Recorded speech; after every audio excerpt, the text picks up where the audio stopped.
undocumented foreign nationals. Nhlanhla Mabaso reports from Durban. Chaotic scenes unfolded when public order police officers moved the protesters from the police station where the picket started. Stun grenades were fired with tear gas also used to disperse the protesters who demanded to camp at the station. One of their leaders, Eric Jean Bokitu, had this to say. We are not safe in the community. We are not safe in our working place. And we've been chased away by much and much that we must go back to our home. But we are refugees, others are asylum seekers, documented. He alleges more than 5 members were injured by Much and Much members recently. Meanwhile, the civic organization has denied the claims made. Nhlanhla Mabaso, Eyewitness News, Durban. Acting Police Minister Firoz Kachalia has described the procurement in the SAPS as bedeviled with corruption, adding the systems will soon undergo a massive overhaul. Kachalia also wants those involved in irregularities and corruption arrested and charged. The minister was presenting his department's 127 billion rand budget for the 2026-27 financial period in Parliament yesterday. Babalo Ndenza reports. Minister Firoz Kachalia says a professional police service can't function effectively if corruption undermines its procurement systems and operational preparedness. He says police are no different to other institutions who are plagued by systemic corruption. At this time, we acknowledge that the South African Police Service, like other public institutions, particularly in its procurement systems, is bedeviled by systemic corruption. Those involved must and are being held accountable. Kachalia says Acting National Commissioner Puleng Dimpane is now working on changing the entire system. The Acting National Commissioner is therefore implementing a far-reaching overhaul of SAPS procurement and supply chain management systems in partnership with the government's Technical Advisory Centre. He says the police will also take action to implement reforms while they wait for the final recommendations of the Madlanga Commission. Babalo Ndenza, Eyewitness News, Parliament. The man accused of killing a witness from the Mandela Commission is expected to continue with his bail application in the Brakpan Magistrates Court today. Former SAPS sniper Mandela Soteni has been linked to the murder of Marius van der Merwe. Van der Merwe was shot outside his Brakpan home in December, weeks after his testimony about an alleged police cover-up of a murder was uncovered. Demakatso Lishuro reports. During day one of his bail application, former elite shooter and Special Task Force member Mandela Soteni told the court it was not him that shot Marius van der Merwe, but says Viandre Pretorius, 36 SAPS reservist, who died by suicide in February, allegedly wanted him dead, further stating he asked Soteni to help with a problem he had, but he didn't know what type of problem Pretorius needed help with. Soteni insists he was not involved in the murder. However, his version was challenged by the investigating officer. He faces Schedule 6 offences, including 3 counts of attempted murder, conspiracy to commit murder and murder, meaning he has to prove to the court exceptional circumstances that show it's in the best interest of justice to be admitted to bail. Demakatso Leshoro, Eyewitness News. And the World Health Organization is concerned that the number of people infected with the Ebola virus is much higher than reported. Democratic Republic of Congo Health Minister Samuel Roger Kamba told reporters yesterday that there are 136 deaths suspected to be linked to the virus and about 543 suspected cases. The DRC has also been gripped by a conflict that has gutted health clinics and slowed the public health response. The WHO declared the latest surge of the highly contagious fever an international health emergency. WHO's Dr. Annie Ansia is in Ituri, one of the worst affected places in the DRC. She told a meeting of the UN Health Agency officials yesterday that preventative measures are being explored. So yes, Herbevo is one of the potential vaccine that is looked for eventually be able to come and bring additional prevention and protection among the communities here. What I know from WHO, it would take 2 months for it to be available. Gold is trading at $4,481.28 an ounce. The rand is at 16.70 to the dollar, 22.32 to the pound, 19.35 to the euro. Brent crude oil is at $111.10 a barrel. In the traffic, look out for faulty traffic lights in Roodepoort at Hendrik Potgieter in the Clearwater entrance, in Randpark Ridge at the N1 North in Beyers Naudé, and in Randburg at Brumfisher and Hunter Road. And in your sport,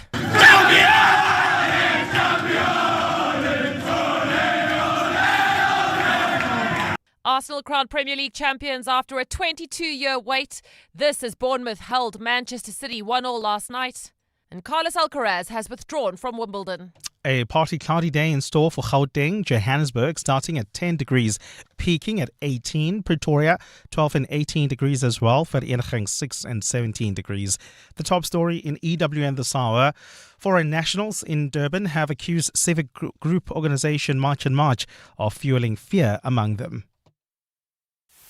EWN, in touch, in tune, and independent. For the latest, visit ewn.co.za or download the EWN app. On Sunday, 26 July, 7:02 Josie My Josie Walk the Talk unites us all in the iconic Joburg CBD. 7:02 Walk the Talk. Abize bonke. Enter now on primemediaplus.com. 7:02 on 92.7 and 106 FM. Streaming on the Prime Media Plus app. And on DSTV channel 856. It is 7 minutes past 6 o'clock. Good morning from me, Ray White, in for Bongles this morning. Good morning, Ekurhuleni, Joburg, Swane, Soweto, Arsenal. Did I say Arsenal? Sure, I love that clip that Cindy Paluta played at the end of Eyewitness News now. Those fans, 22 years? Well done to Arsenal. I hope you have your head isn't too sore this morning from that having too much of a party last night. The fans, wherever you are listening to us from, it's good to be in your company.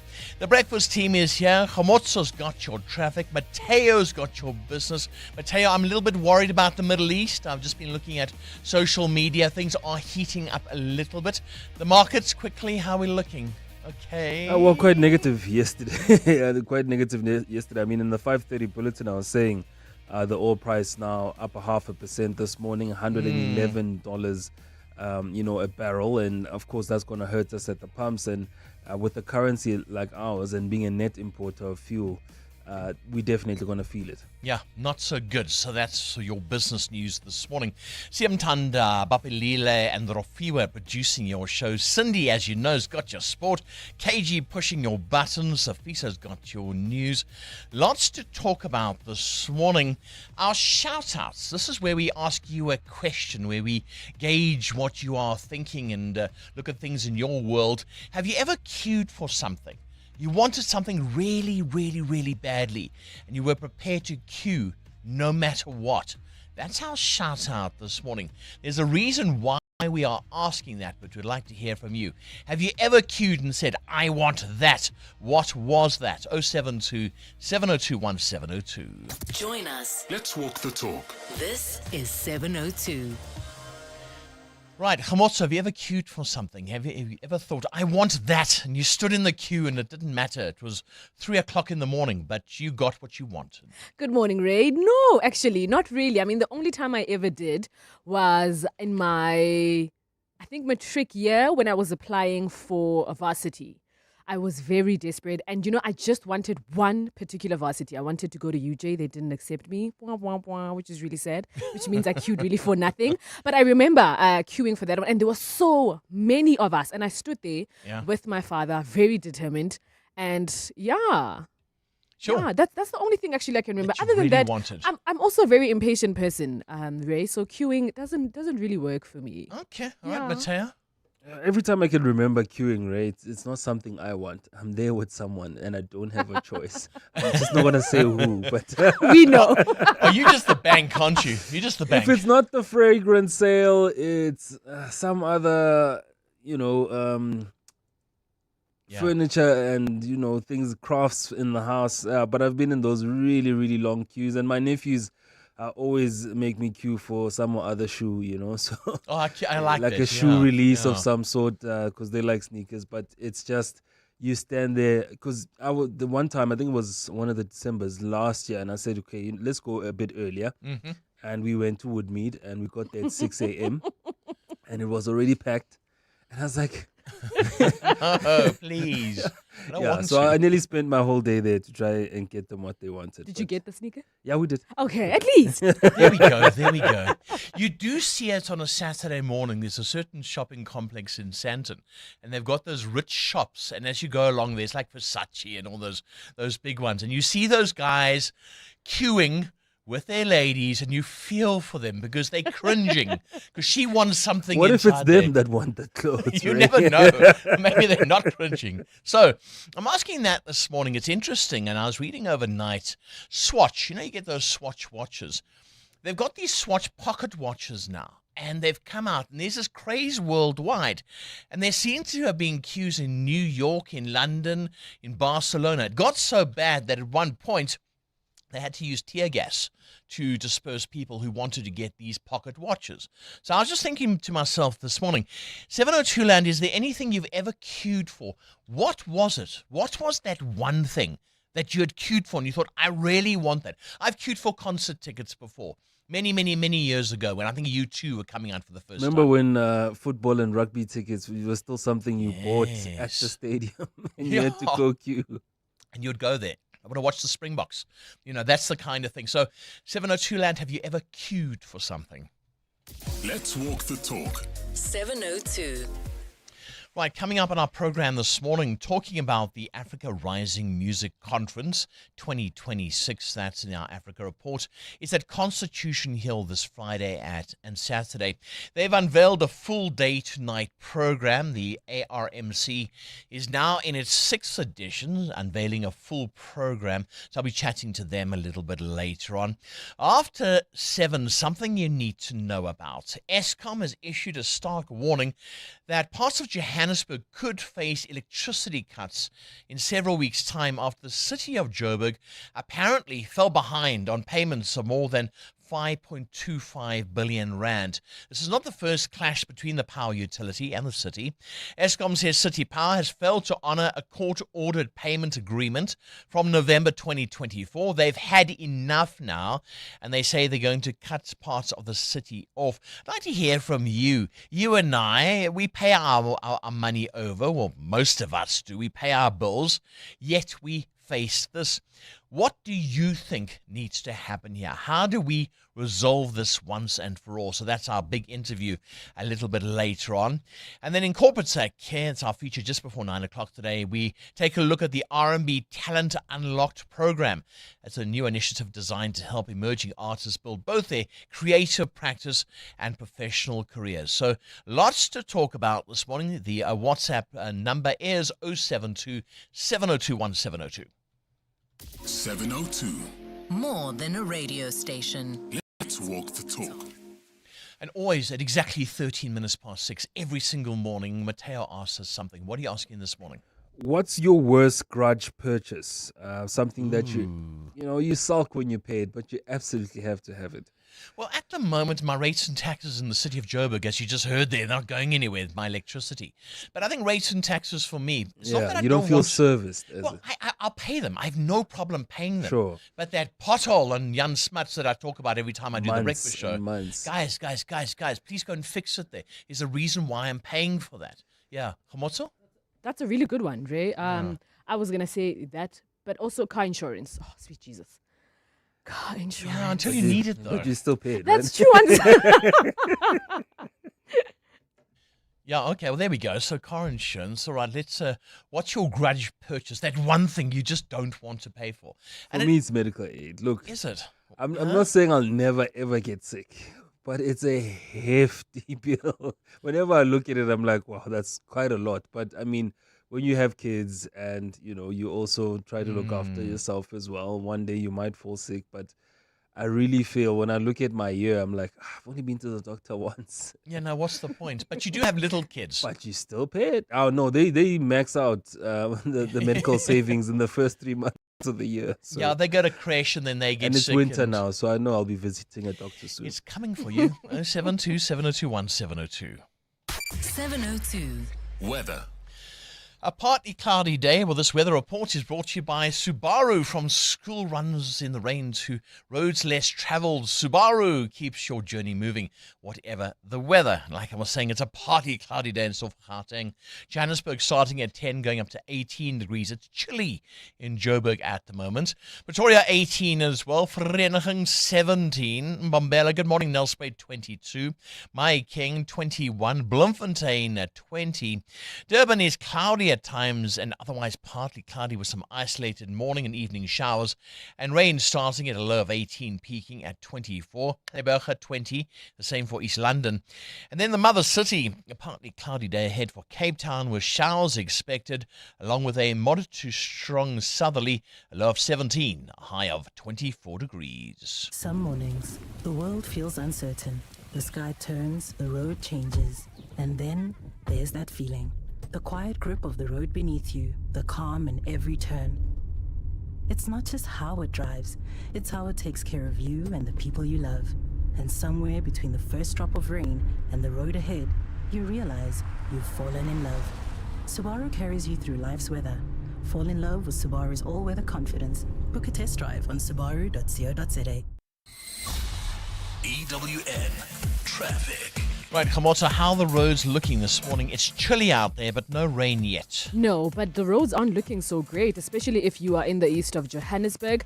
If you are heading towards Bedford View, you can already expect heavy traffic on the N3 South. This is from Linksfield Road all the way to the Geldenhuys interchange. There is also an accident on the R24 West at Galuli's interchange, causing major delays towards the interchange. And it's starting to slow down traffic also if you're coming from the N12 West.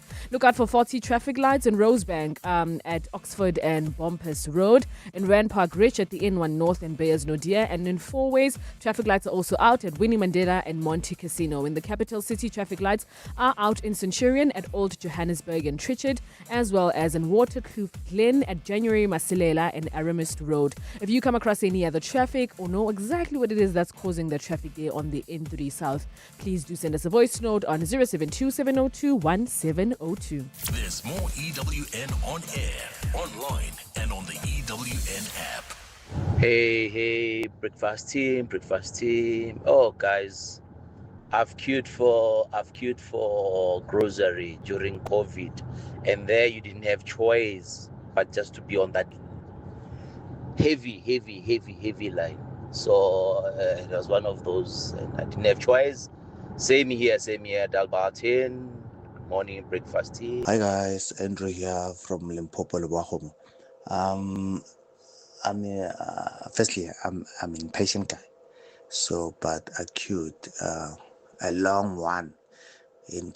Remember in COVID, in lockdown, yes, acute for to get beer, and it was an extremely long one, but that time, my patient was now.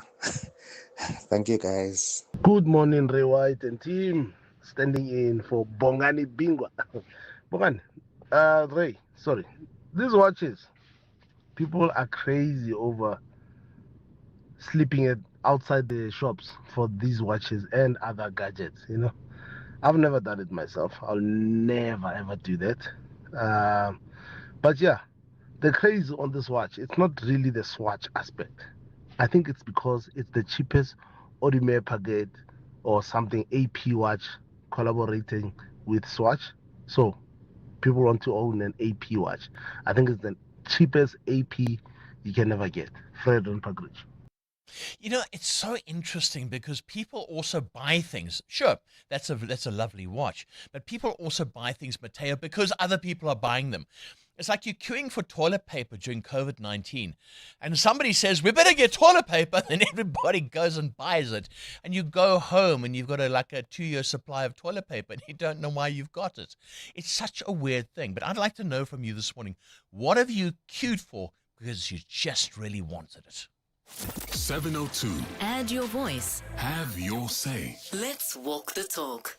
Things you need to know about this morning. Well, things are heating up a little bit in the Middle East. And Matthew Chance, he reported for CNN from Iran on a nightly state-backed rallies where military kiosks are reportedly teaching civilians how to handle firearms amid rising tensions and fears of renewed conflict. Now, Trump has said that they're trying to sort this out. He wants peace. But on the other hand, Iran seems to be arming themselves and expecting a major onslaught. So this CNN report showed a masked military person demonstrating the use of weapons, including AK-47s, to civilians in public spaces as authorities intensify calls for national mobilization. Let's take a listen to Matthew Chance. Amid escalating threats from the White House, ordinary Iranians are now being urged to prepare for war. Right, well, these rallies or gatherings have been taking place every single night for the past several weeks, and so they're not new. But what is new is the introduction of weapons. And these kiosks have been set up in each of these sort of squares where members of the military there, you can see them with masks on, they're showing people, in this case a woman, basic skills of how to use what I think is an AK-47 or a Kalashnikov and things like that. Look over here, they're showing children how to use them as well. It's all part of a sort of state-sponsored call to arms in case the war begins. Then the city of Joburg and the owners of Marble Towers in the CBD are awaiting judgment today from the Johannesburg High Court on an urgent bid to stop demolition of illegal structures inside the building and to block the city from cutting off water and electricity connections. More on this story in Eyewitness News. Then a man featured on Rome's popular Sexy Priest tourist calendar has revealed he was never actually a priest after all, but a teenager posing for a staged photo shoot. Giovanni Galizia, now 39 and a flight attendant instructor, told Italian media he took part in the shoot at 17 as a game arranged by a photographer aiming to portray Italian cities through costumes. The image, widely used on the Calendario Romano sold to tourists in Rome, shows him dressed as a priest, and many people for many years asked, is he really a priest or is he not? And then happy birthday to Cher, born on this day in 1946, the award-winning singer Cher. She's an actress, also TV personality, known for hits like Believe and a career spanning more than 6 decades. You sleep last night, and was she worth it? Was she worth it? 'Cause I'm strong enough to live without you, strong enough, and I quit crying long enough. Now I'm strong enough to know you gotta go, there's no more to say, so save your breath and walk away. No matter what I hear you say, I'm strong enough to know you gotta go, so you feel. There we go. Happy birthday to Cher, born on this day in 1946. That makes her 80 years old today. 702. The newspapers. Safiso Zulu, what are you looking at this morning? Good morning, Ray. Well, you could soon have your own personal assistant. That's what Google intends to do for its users anyway. So the tech giant has unveiled new AI tools designed to turn its search engine into a digital assistant that can complete tasks on your behalf, from booking restaurants and managing shopping lists to tracking news updates and contacting businesses on your behalf. So, for example, instead of searching for a restaurant and making the booking yourself, you could simply ask Google to find a table for two nearby at 7 p.m. for dinner, and the AI could handle the reservation for you. So they are boosting this through their Gemini tool on AI. So Google says the move marks the biggest change to its search platform in 25 years as competition in the AI race intensifies. What a great idea. There we go. Get yourself scary. It's very scary. I also worry if it gets out of control or goes totally wrong. You may have 20 different dinner reservations. The Sowetan this morning, they have the national orders that were conferred yesterday. Also, Dada sends an SOS to the minister. It's a story we're talking about this morning.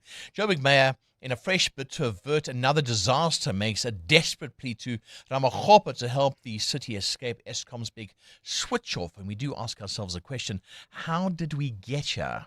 And inside the Sowetan on page 2, a new study has warned that imported malaria cases continue to threaten South Africa's elimination efforts by sustaining transmission and introducing drug-resistant parasites into low-transmission districts. The research focused on 4 municipalities, including Mpumalanga and KwaZulu-Natal, between 2022 and 2024. So researchers have found that cross-border movements and imported infections remain a major challenge, highlighting the need for stronger surveillance and targeted interventions. The business day this morning, SA steel tariffs to reshape trade ties. We have to make sure that others pay more for steel coming into this country, so it's not dumped here. The citizen government loses another 71 million rand. Charming. A report paints a dreary picture of ballooning losses at the compensation fund, exposing widespread rot after 71 million rand vanished in 2 years. There's fraud undetected there, but this money is missing. And those are the newspapers. EWN Business. Thank you, Sophisa. Right, Mateo, what's your worst grudge purchase? Something you absolutely have to pay for, but you sulk every time it goes off from your account. Why are you asking this? Well, Ray, some of us still sulk when we have to pay for insurance, but it's still quite an essential thing to have. Now, car, home, and life insurance premiums are the textbook definitions of grudge purchases. Santam says floods and wildfires in the country cost the insurer 430 million rand. This is in the first 3 months of the year, with even more claims expected after recent storms in the Western and Eastern Cape.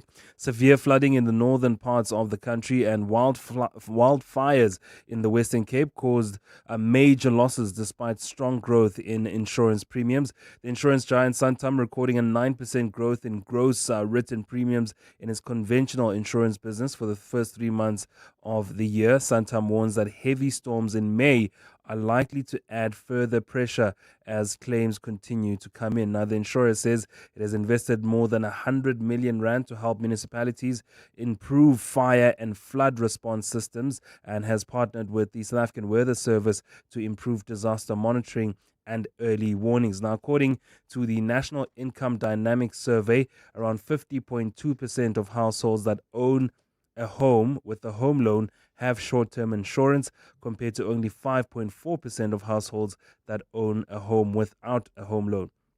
Now, this means 49.8% of households with home loans do not have a short-term insurance, even though it is a bank requirement. In 2025, Santam handled claims with a total gross payout of 22 billion rand to policyholders. So it means that at some time it does come in handy. It does. You can't not have it. If you have a look at what happened in the Western Cape with those storms, you have to have insurance. You drive your car, you have to have insurance. But when do you ever pay or get paid for it? Now, according to Moonstone Array, about 60% of South Africans report having some type of insurance product, but this figure is heavily skewed towards funeral cover in the country. When you exclude funeral policies, the insured population drops to 19%. For asset and vehicle insurance, only about 8 to 11% of the population has physical asset insurance, while an estimated 65% of cars on South African roads are uninsured. Sure, and that's dangerous. That is very dangerous. How are the markets in the rand? Because as you heard in that sound clip from Matthew Chance, things are heating up in the Middle East. Yeah, still quite tense there on the Strait of Hormuz, and that's why we had some weakness on the JSE, down 1,259 points. Our financials were down 0.5%, with Mining shares down 3.7% yesterday. The rand at this hour, 16 rand 69 against the US dollar, 19 rand 37 against the euro, and 22 rand 36 cents against the British pound. Price of gold is down 0.5% this morning, $4,466 an ounce, while platinum is at $1,922. Brent crude at $110 a barrel. More business after 7. Thank you, Mateo. The time now 6:30. Sofiso, the TRC still making news headlines. That's right, Ray. Good morning. Struggle stalwart Reverend Frank Chikane has told the TRC cases inquiry that he's still haunted by the torture and alleged poisoning he suffered under apartheid. Chikane testified before the inquiry yesterday about former apartheid police minister Adrian Flock and former police commissioner Johan van Merwe. He says they approached him to keep lower-ranking operatives out of jail over his poisoning. The TRC cases inquiry, chaired by retired Judge CC Kampepe, is investigating failure to prosecute apartheid-era crimes. Chikane says his clothes were laced with a deadly nerve poison while he was in Namibia in 1989 to trigger a heart attack. I did meet, it's not in the statement, but I did meet the scientists who produced those chemicals. And one of them entered the room and said, "You are," and I'll use his language, I don't normally use this language, "You are damn lucky you are alive, because the chemicals we produced were meant to kill." Western Cape High Court Judge Robert Henney is set to decide whether or not to close alleged underworld gang boss Nafis Modek's case. Henney requested submissions for a hearing, which was held on Monday following numerous delays in the trial. After listening to arguments from Modek's defense and the prosecution, Henney postponed the matter to make a decision today. Carlo Peterson reports. Earlier this week, Nafis Modek's lawyer, Advocate Bash Sibda, and State Prosecutor Greg Vormerans made submissions for presiding Judge Robert Henney to decide whether or not to proceed with Modek's case. Sibda told Henney Modek has not been timeous in giving him the names of new witnesses. Henney told Sibda while the defense is not at fault, the court can no longer be delayed by Modek. Vormerans argued the 14 co-accused's right to a fair trial must also be considered. This isn't a case against one accused, and the sun is revolving around Mr. Modek. The whole court cannot hold its breath while Mr. Modek dilly-dallies. The matter is set to resume today for Henney to make his decision. Carlo Peterson, Eyewitness News. Some residents living outside Rawsonville in the Cape Winelands district say they are struggling to access basic needs after a bridge linking them to the town partially collapsed during severe storms in the Western Cape. Several other roads in the region have been closed after bridges were washed away and trees uprooted and fell across some roads during the heavy rains. At least 140 people are still displaced after their homes were destroyed. Ntutuzelo Nene reports. Residents from De Novo Township and the Spookystown informal settlement say walking long distances into town for groceries and other essentials has become a daily challenge. The municipality says it will seek emergency relief funding from the provincial government to help rebuild affected communities. Breda Valley Fire Chief and Head of Disaster Management Theo Porter says teams are continuing relief and recovery efforts. We're still working continuously to make sure that we can restore the conditions to normalities. Ndutuzelo Nene, Eyewitness News. In China, the death toll from heavy rains across the country has risen to 22. 20 more people are still unaccounted for since rain started last weekend. A report by the previous day by the Xinhua News says that more than 61,000 people in one provincial county have been affected.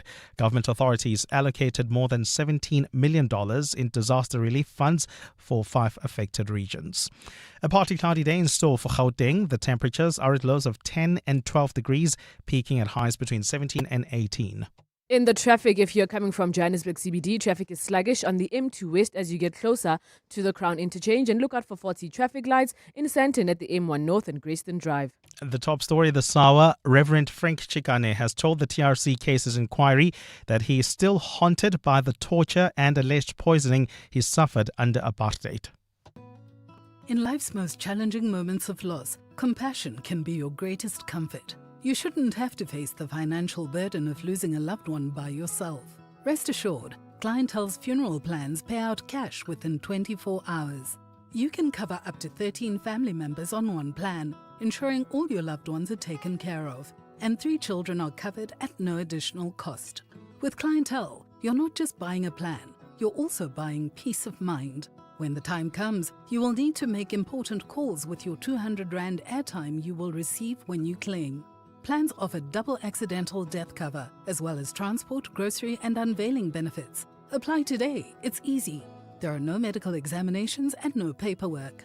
SMS funeral to 31586. That's 31586. Clientele Life is an authorized FSP and licensed life insurer. T's and C's online. Standard rates apply. The Wits School of Governance develops leaders and innovators, those who reimagine governance, strengthen institutions, and drive inclusive growth. Apply now for postgraduate diplomas, masters, PhD programs, and executive education. We equip change makers to lead boldly and with purpose. Governance matters. Choose WSG to shape the future. Visit wsg.ac.za before 31st May. For many South Africans living with blood cancer or blood disorders, a stem cell donor is their only hope for a second chance at life. Right now, someone is waiting for a match. This World Blood Cancer Month, be the reason they get another moment, a birthday, and a chance at a full life. Visit dkmsafrica.org and register to become a stem cell donor today. This Saturday, catch 702 Music with Kenny Maestri live from the Kingsmead Book Fair, brought to you by Standard Bank Wealth and Investments. We're bringing you bold ideas, big conversations, and inspiring stories as we wander into wonder. Hear the leading voices, including Standard Bank Chief Economist Gulam Balam, and dive into talks on generational wealth, the global change, and the future. So don't miss 702 Music with Kenny Maestri this Saturday from 10 a.m. brought to you by Standard Bank Wealth and Investment on 702. 702. WhatsApp us on 072 702 1702. Morning, team. I queued to bid Mandela farewell at the Union Building to see him for the last time. I stand in the long queue. That's the longest queue I have ever had to stand on. Lebo Kruger stop. Good morning, Ryan 702 landers. Coming from the farmstead, the weirdest thing that I've ever queued for, and this happened in 2025, was to get water because of a oversight from a maintenance perspective in our metro. Yeah, queuing for water, for me, that would be the top of the list. Never had to queue for some leisure item, no. Have a great day. Morning 702. Morning Ray. Hey, I've queued for NSAS. Registrations, meals, stationery, everything about NSAS. I queued for that for almost 3.5 years. Lufuyo Krasmere. Good morning, Ray and team. In terms of long queues, I think the longest I've queued was around the passing of Nelson Mandela, when his body was in Pretoria, and many of us wanted to go pay our last respect. Jeez, I've never been in such long queues, practically an entire day. But it was, I guess, for a good cause in a sense, from one's personal spirit perspective, type of a thing. Anyway, have a good day. It's Mutusi. Cheers. Thanks. Also have a good day. Yeah, this is the thing. That was history. I mean, if you think back to the days of Madiba, that was history in the making. I remember working as a journalist in Eyewitness News, and when he passed, it was like, I can't believe this. This is history. Talking today about things you have queued for, reason being the Swatch Pocket Watch is this new thing that's come out, and there are queues around the world for it. Don't know why. Apparently it's connected to a very famous brand. So I thought of it. I'd ask you the question this morning. What have you queued for? What's the big thing you have queued for? Kubo says, hi, Ray. In 1995, I queued for 2 hours for a McDonald's burger, which was a first store in Cresta in South Africa. I mean, Cindy, remember those days after the end of apartheid? Like, McDonald's is here. Starbucks is here. and there was this massive frenzy. Have you ever queued for something? Yes, because ladies and gentlemen, back in the day, you couldn't buy tickets online to go watch an artist. So if a huge singer was coming to South Africa and you wanted to make sure that you got tickets and you needed CompuTicket to be online, you had to be standing in the queue.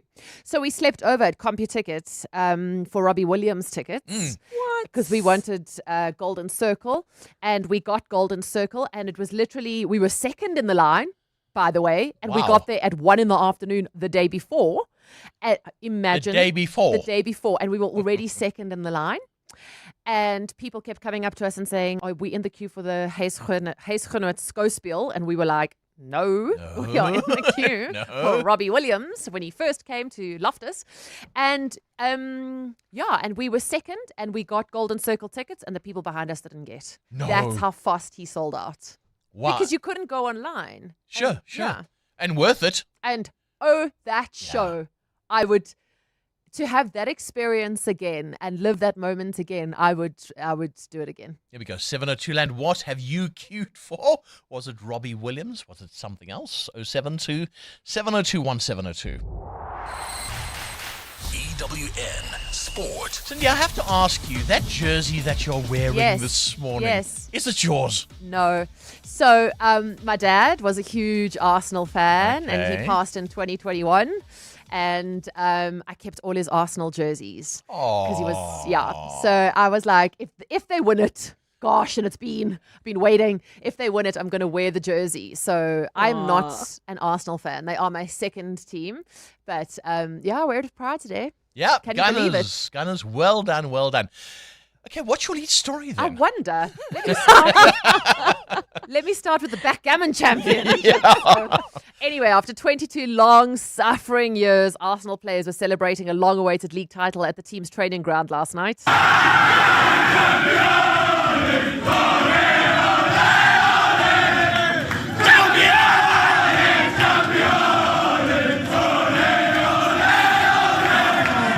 After finishing runners-up for the last 3 seasons, the Gunners are champions as Bournemouth held Manchester City 1-1 last night. Holland scored in the 95th minute to cancel out Krupi's opener. Mikel Arteta is the first former Premier League player to win the title as manager. City boss Pep Guardiola. Of course, on behalf of all Man City, my team, congratulate Arsenal, Mikel, staff, backroom staff, all the players, fans for this Premier League. And they deserve. That's a question for him, but I'm pretty sure it will be special. You know, put a lot of effort, work, and I'm pretty sure. And congratulate him. Chelsea beat Spurs 2-1. Fernandes and Santos giving Chelsea a first league win since March the 4th. For Spurs, it means the fight to avoid relegation goes down to the final day on Sunday. They have to beat Leeds and hope West Ham lose to Everton. Southampton have been expelled from the playoffs after they admitted to spying on 3 clubs during the championships. Middlesbrough, who lost to Southampton in the semi-final, have been reinstated and will play Hull for a place in the Premier League. Cristiano Ronaldo set to play in a record 6th FIFA World Cup after being selected in Portugal's squad. The squad includes Bruno Fernandes, Vitinha, João Neves, Nuno Mendes and Gonzalo Ramos.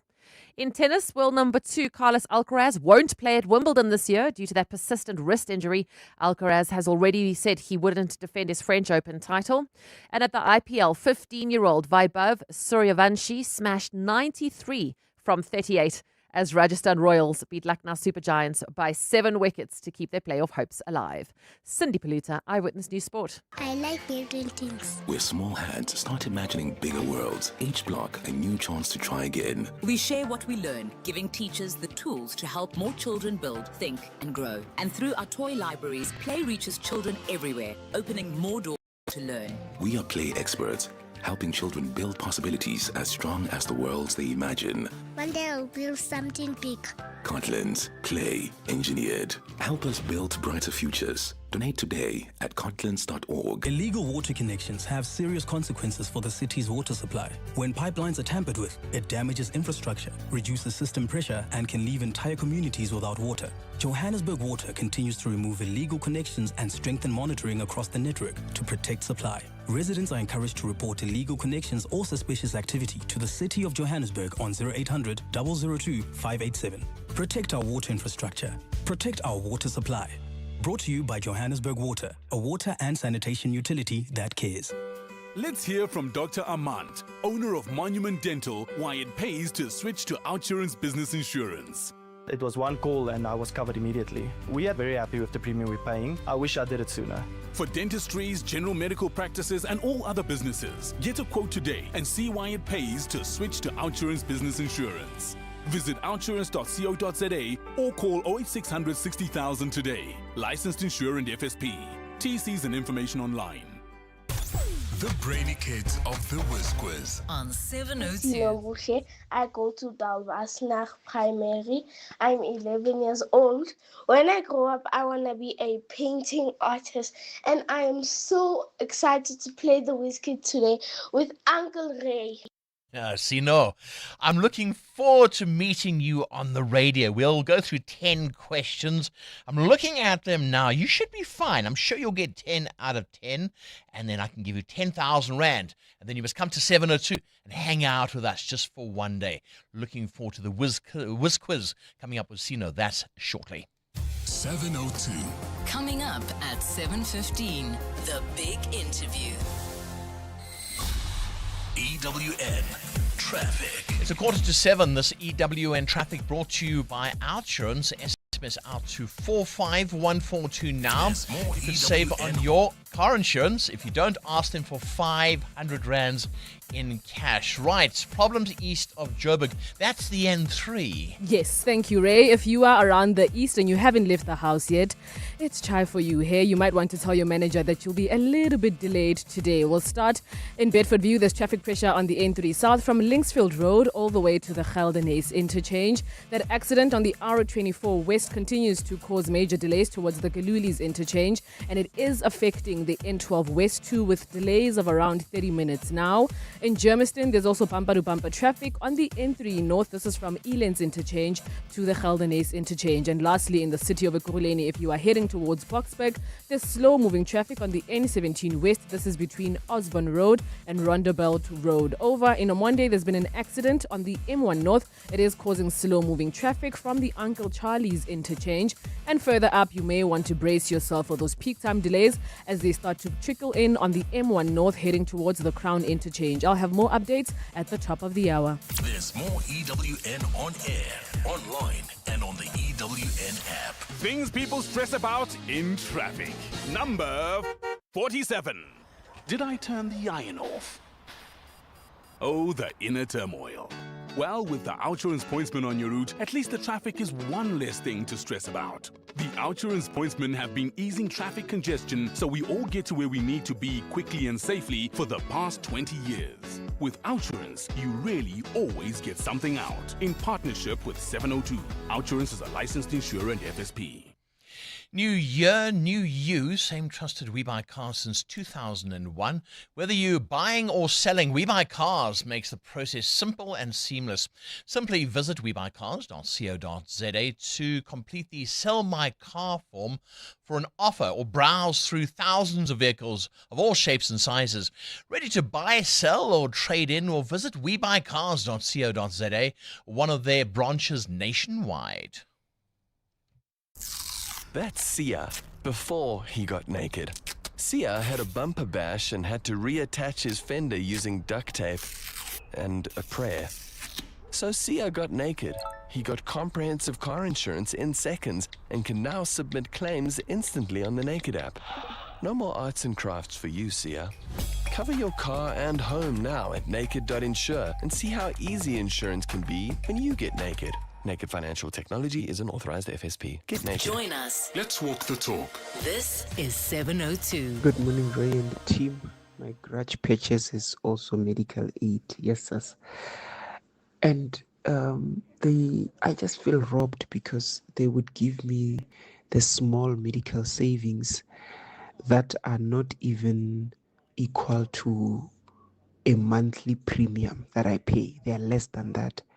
And if I see a doctor a few times, get medicine a few times, it's finished.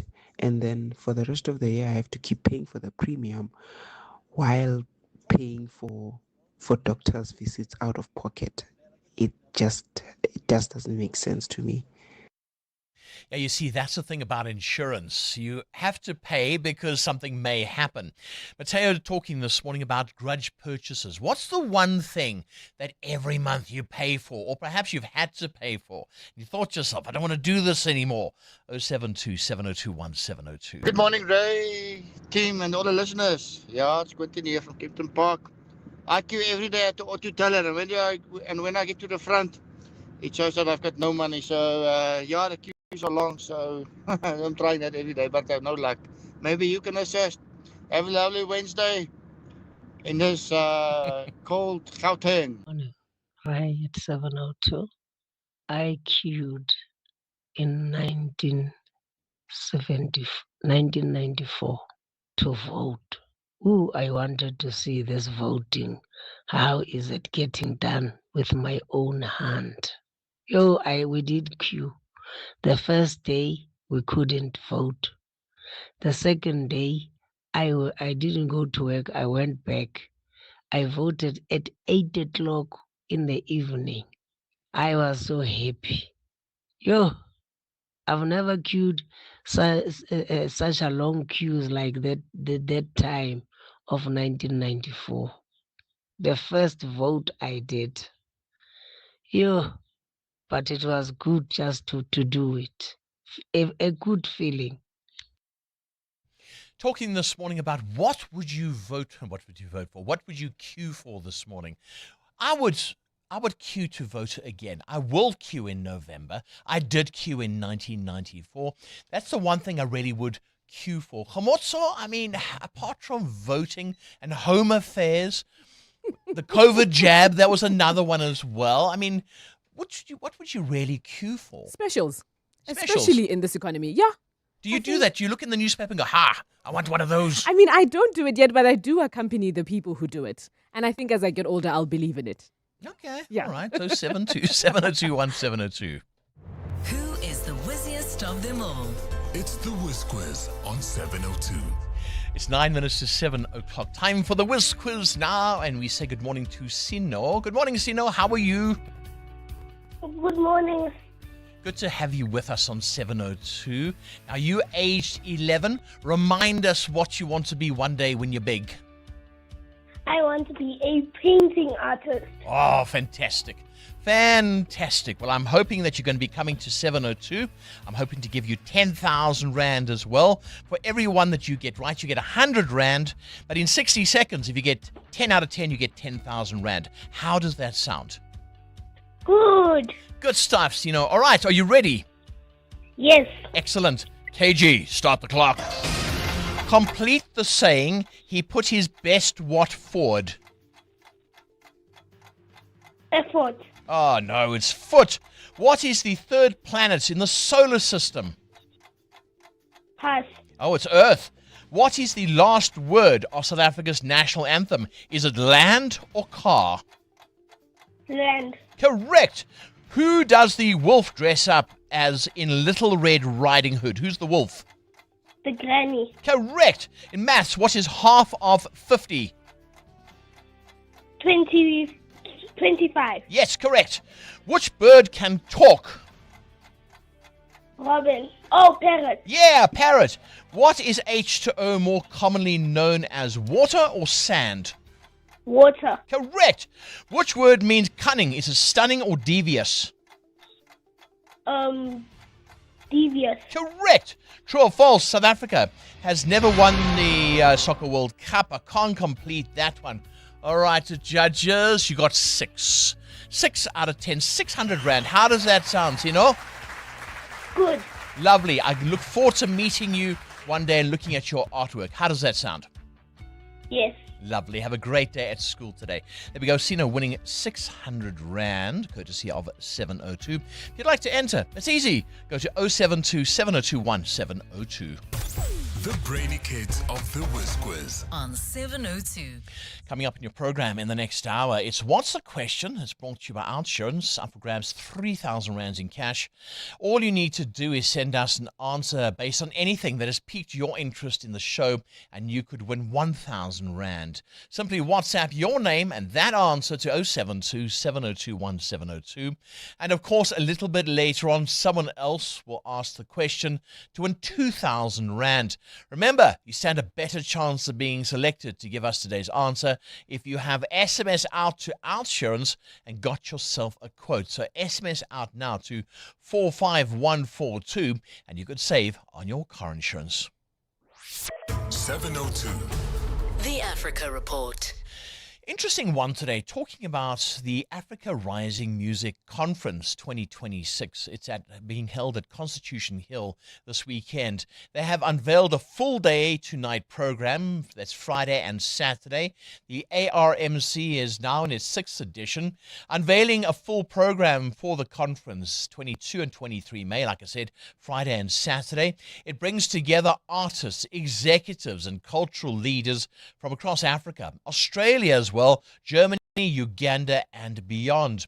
Well, joining us to discuss this is Sarah Jane Nicholson, the Managing Director, Paradise Worldwide, founder, Africa Rising Music Conference. That's what it stands for, the ARMC. Sarah Jane Nicholson, hi, good morning. Welcome to 702. Sarah Jane, are you there? Looks like we might have to get her back. Sarah Good Jane. morning. There Thank you for having me. I was looking for you. Lovely to have you on 702. Now, tell us some more about the origins of the conference and how it's got to where it is now.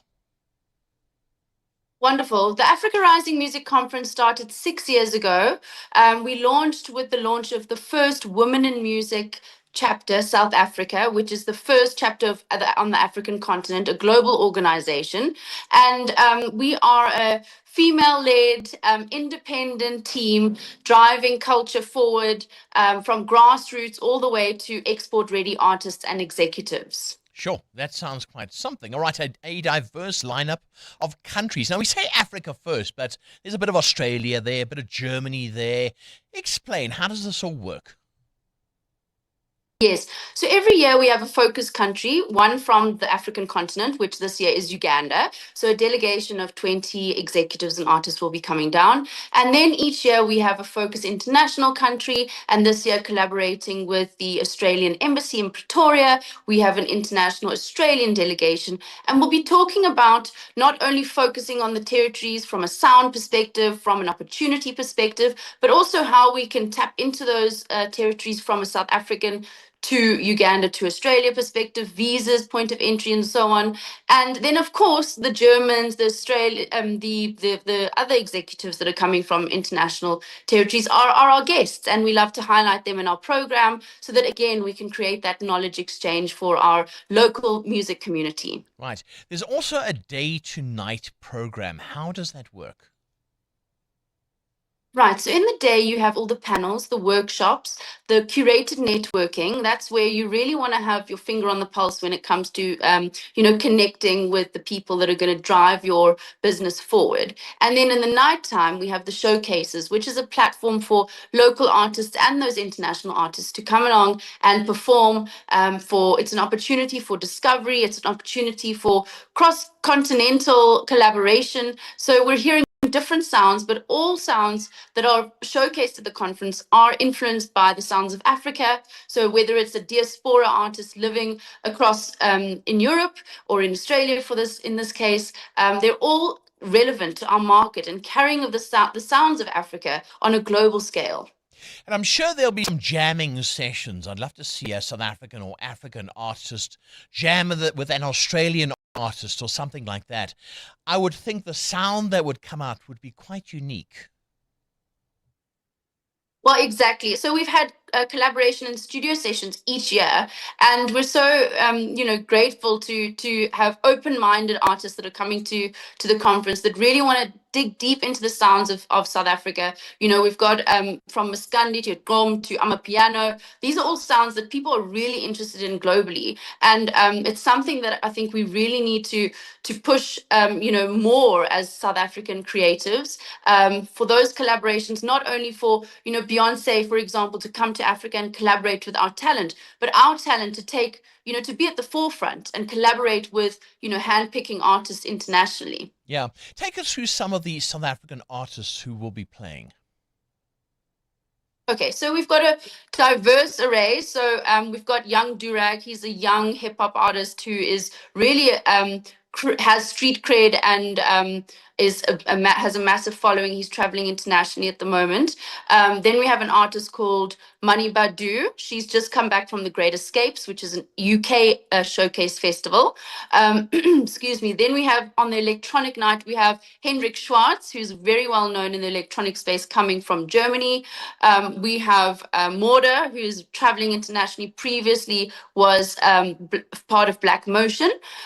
We have a number of artists coming from Australia. Dobby, for example, who is an artist who is doing really well on the airwaves over there, who people probably won't know. And this is the point, discovery through experience. And so we're hoping that those artists will really not only have a great time and have a great show, but be discovered by other markets, so that their brand can travel far and wide. Yeah, absolutely. Sarah Jane Nicholson, artist manager, founder of the Africa Rising Music Conference. Thanks so much for joining us.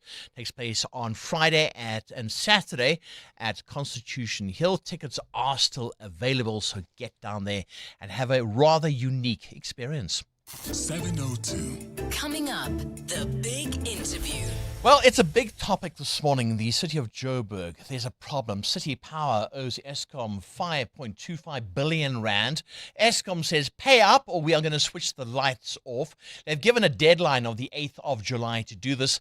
I'll be speaking to Eskom to find out how you may be affected, or better still, maybe those talks are already underway and they can resolve this. So that's the big interview coming up, but it's just gone 7 o'clock.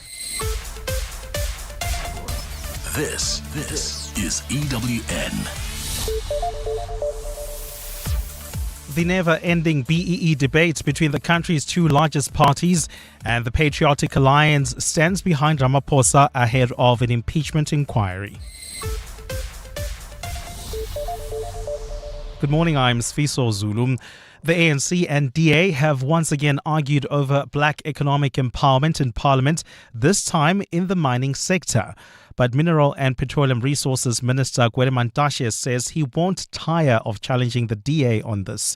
He says he does not expect those who benefited during apartheid to understand the imperatives of BEE to transform the country's economy.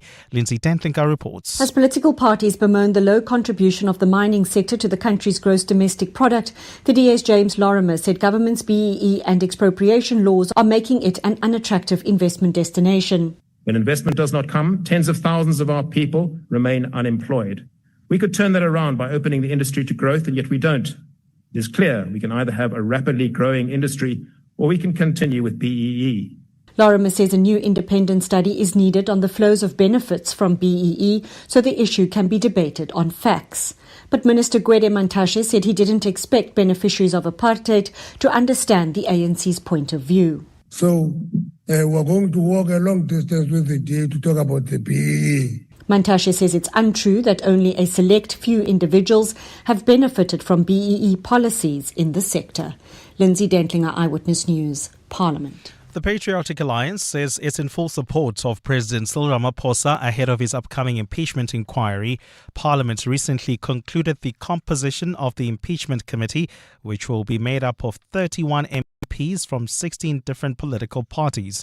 The committee will look into whether Ramaphosa violated his oath of office in the alleged burglary cover-up at his Phala Phala farm, where a large sum of foreign currency was stolen.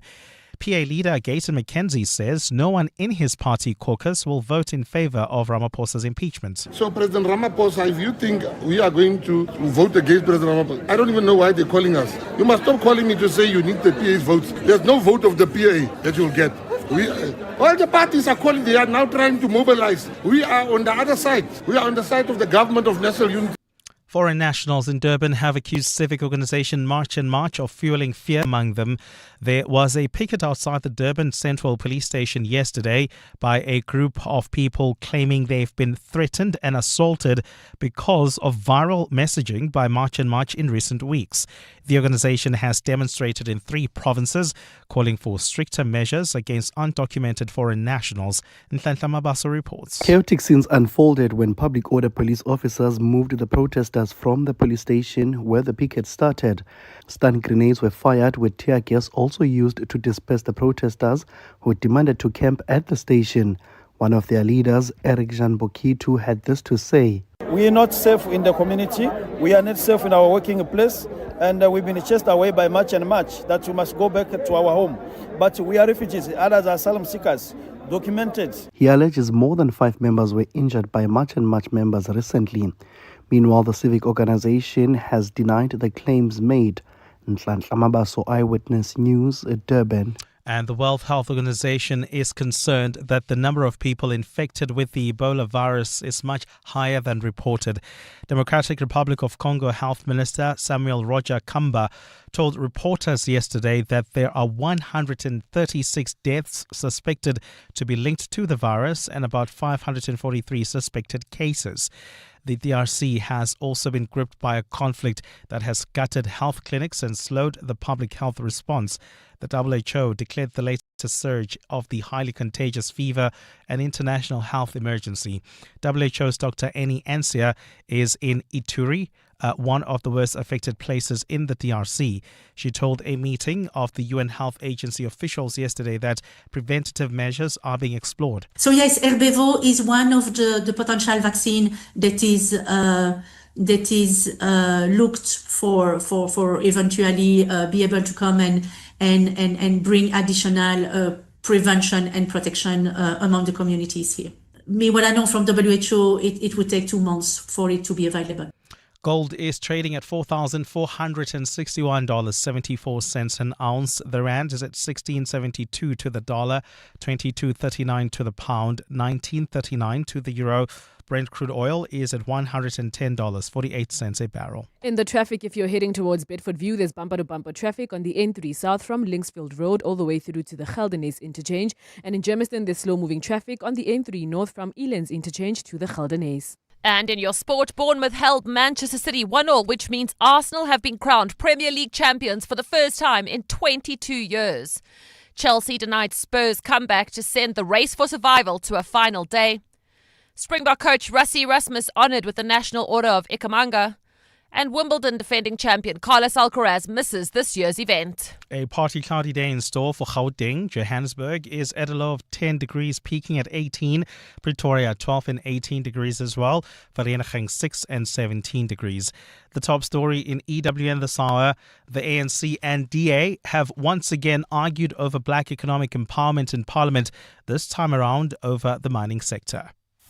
EWN, in touch, in tune, and independent.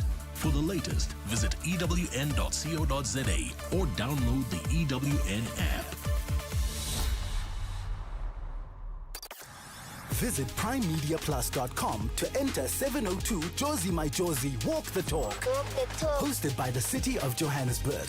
Walk with the people, for the people, for our Josie. For Joburg, by Joburg, in Joburg. Bamise bonke.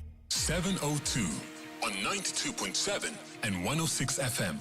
Streaming on the Prime Media Plus app. And on DSTV channel 856. It is 7 minutes past 7 o'clock. Good morning from me, Ray White, in for Bongles this morning on this lovely Wednesday, the 20th of May 2026.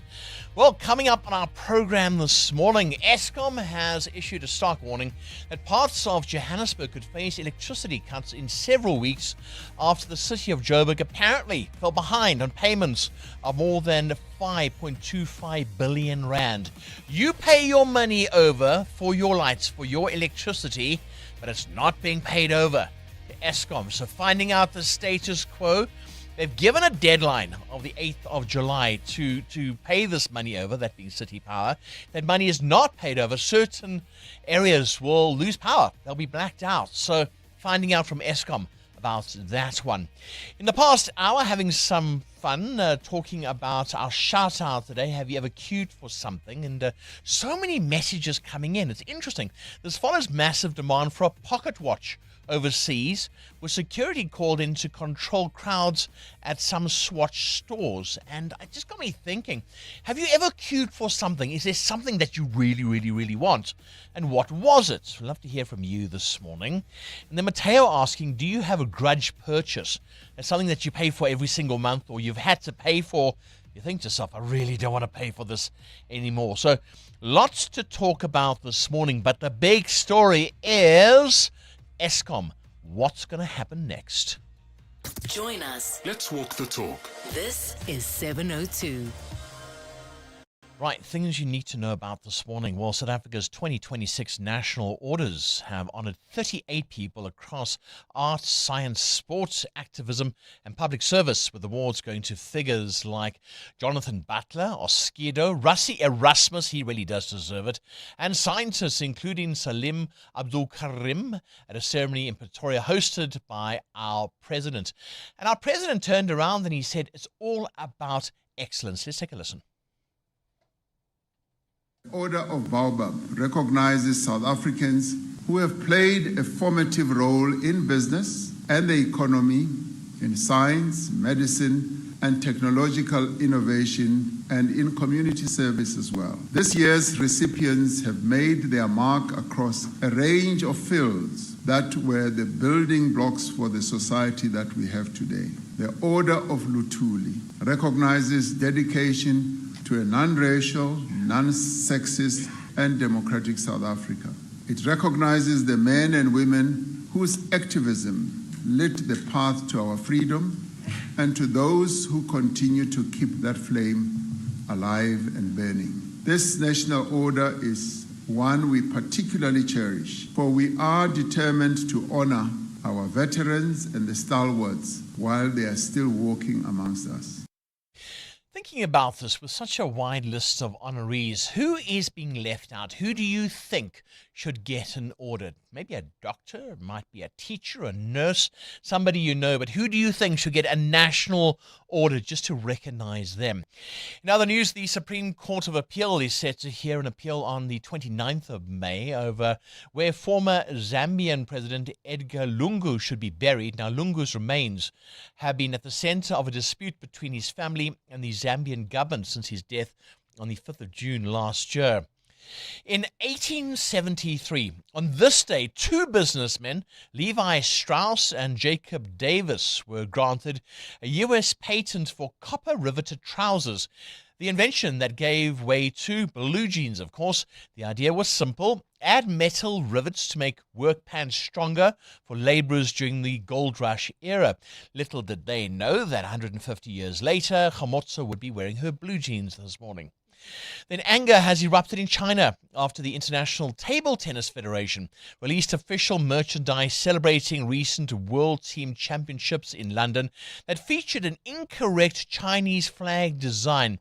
The items sold online in collaboration with Table Tennis England showed either the wrong number of stars or incorrect placement, prompting widespread criticism and protests in China over this. And then in 1972, rapper Busta Rhymes was born. He turns 54 years old today and is known for his rapid-fire delivery and high-energy hits, including Woo-Ha, You Got It All in Check, and, of course, Touch It. I know what you need. I got everything you need. I promise I ain't gonna hold out, nigga. I'm gonna give it all to you, baby. Swear to God. Baby, if you give it to me, I'll give it to you. I know what you want, you know I got it. Baby, if you give it to me, I'll give it to you. As long as you want, you know I got it. Baby, if you give it to me, I'll give it to you. I know what you want,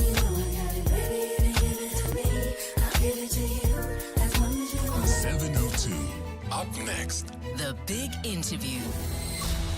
EWN Traffic. 13 minutes past 7 o'clock. This EWN Traffic is brought to you by Sizakaya. The National Lottery is changing lanes and moving over to Sizakaya. Now, your new official national lottery operator from the 1st of June. There were problems in Ekurhuleni, the N3. What's happening at the moment? What's up? Thank you, Ray. Those problems persist if you are in Bedfordview or heading towards Bedfordview. Traffic remains heavily congested on the N3 south from Linksfield Road all the way to the Geldenhuys interchange. It seems like it's due to roadworks or some sort of road construction.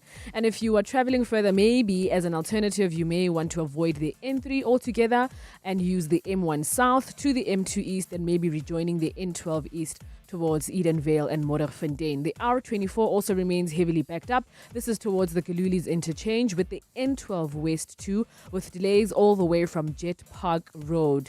In Germiston, there's still some slow-moving traffic on the N3 North. This is from the Elands interchange to the Geldenhuys. Also look out for faulty traffic lights that may be slowing down traffic in four ways at Winnie Mandela and Monte Casino, in Woodmead, at Woodmead and Woodlands. I'll have more updates in just a bit. There's more EWN on air, online, and on the EWN app.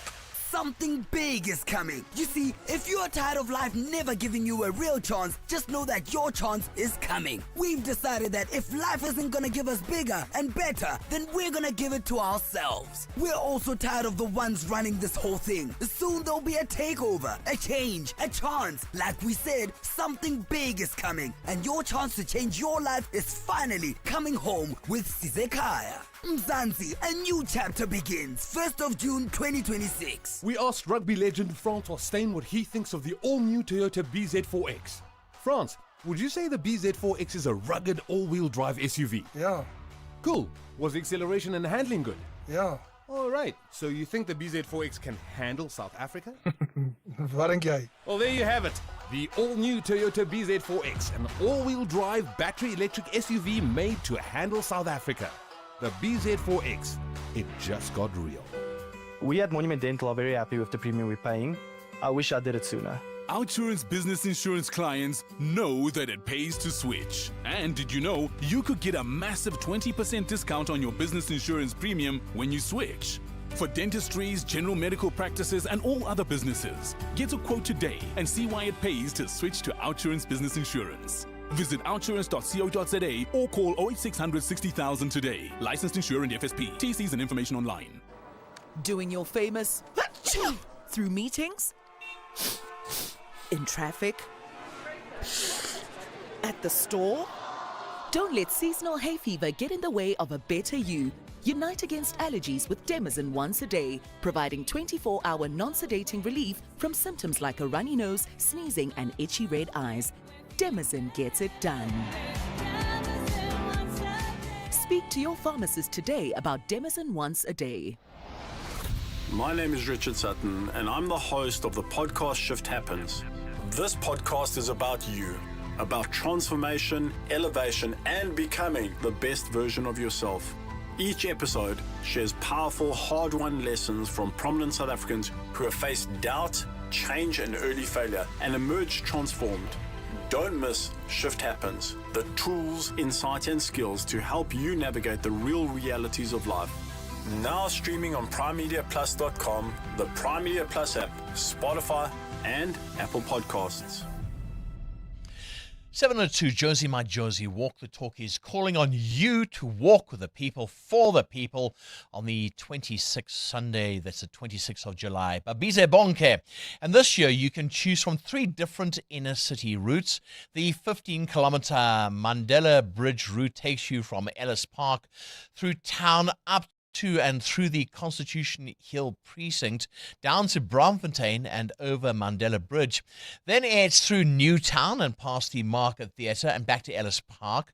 So whether you're taking on the 15-kilometer, 5 or 8-kilometer, enter now on primemediaplus.com and get ready for the 702 Josie My Josie Walk the Talk, hosted by the City of Joburg. 702. The Big Interview. 18 minutes past 7 o'clock, and Eskom has issued a stark warning that parts of Johannesburg could face electricity cuts from the 8th of July, as the city of Johannesburg has fallen behind on payments of more than 5.25 billion rand. This is not the first clash between the power utility and the city. Eskom says City Power has failed to honour a court-ordered payment agreement from November 2024, covering both old debt and current electricity bills. If the situation continues, the full debt could be called in immediately. If implemented, the cuts could hit parts of the city, including the CBD, Midrand, Fairlands and surrounding areas, or being supplied by Eskom. On the line is Eskom's Acting Group Executive of Distribution, Agnes Mlambo. Good morning, Agnes. Good to have you on 702. Good morning, Ray, and good morning to your 702 listeners. This, of course, is very concerning. You've got the City of Johannesburg listening this morning. What response have you received from City Power so far concerning these payments? We are continuing to engage with the city, obviously, to find a solution to remedy the current situation. And as we speak, the talks are ongoing, and therefore we have not yet reached any conclusion as of now. Yeah. Looking at the details of this, where did the payments fall behind? There was that court order. Things were working themselves out. Now it's gone totally wrong. What happened? Well, the court order dates back to November 2024. About a year later, the city has been paying their current account a couple of days late, and this has been ongoing since November. But it is only now that they have fallen behind with more than 1 month of that current account, which has now brought in the full payment that is under the payment arrangement and covered by the court order due in full. Hence, we are now referring to the 5.2 billion that is now due and payable to Eskom. Yeah, it's concerning. The mayor is now reportedly, according to the Sowetan newspaper this morning, turning to the electricity minister for help. We had the mayor also speaking to the finance minister asking for help. What do you make of this? Are you also involved in those talks, by the way? Yes, we are, as I've already indicated, that we continue to engage with the city. But at this point in time, those engagements are directly with the city. Of course, the city is within their rights to request for any intervention. But at this point in time, where we are, it is important that we maintain our own financial sustainability. As you would know, we have just celebrated the 365 days without load shedding. And that can only be possible if all our customers pay for the electricity we supply, so that we can make sure that we sustain this operational success and make sure that not any of our customers are not negatively affected by any non-payment. So at this point in time, we are engaging with the city. We are looking for solutions, but without compromising our financial sustainability as Eskom in the country. That makes perfect sense. It really does.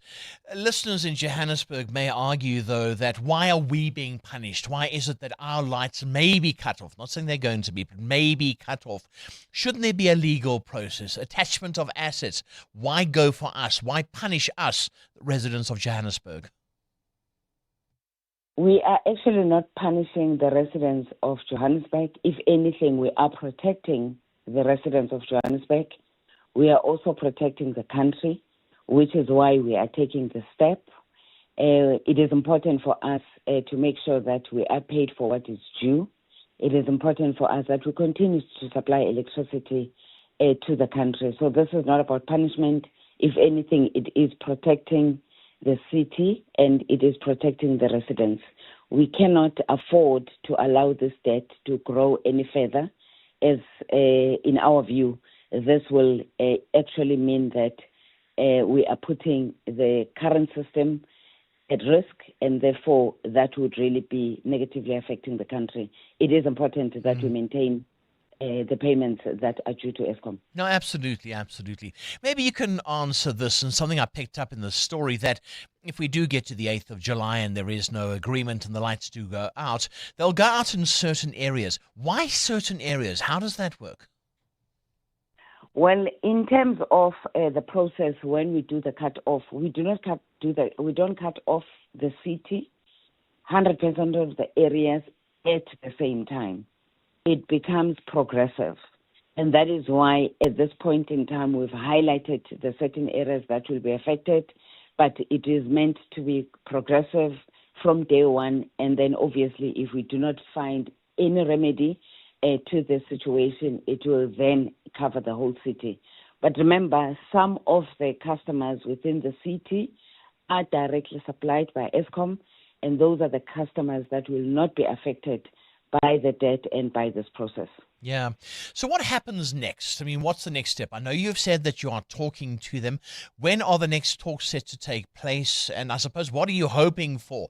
Is there some sort of, if you pay us so much a month, we can resolve this? Will you revise what was agreed to before? Currently, 5.2 billion is due, with the current account of about 3 billion, and the rest of it comes from the historical debt. First and foremost, we need to be paid what is overdue from the current account, and then obviously the payment arrangement to that 2.5. So there are two processes that we're following. One is the cut-off, and the other one is enforcement of the court order, which then obviously covers the 5.2 billion. It is in our interest to get the 3 billion that is overdue, as well as make sure that the payment arrangements for that overdue or historical debt is being paid as per the court order, and making sure that all future current accounts are being paid.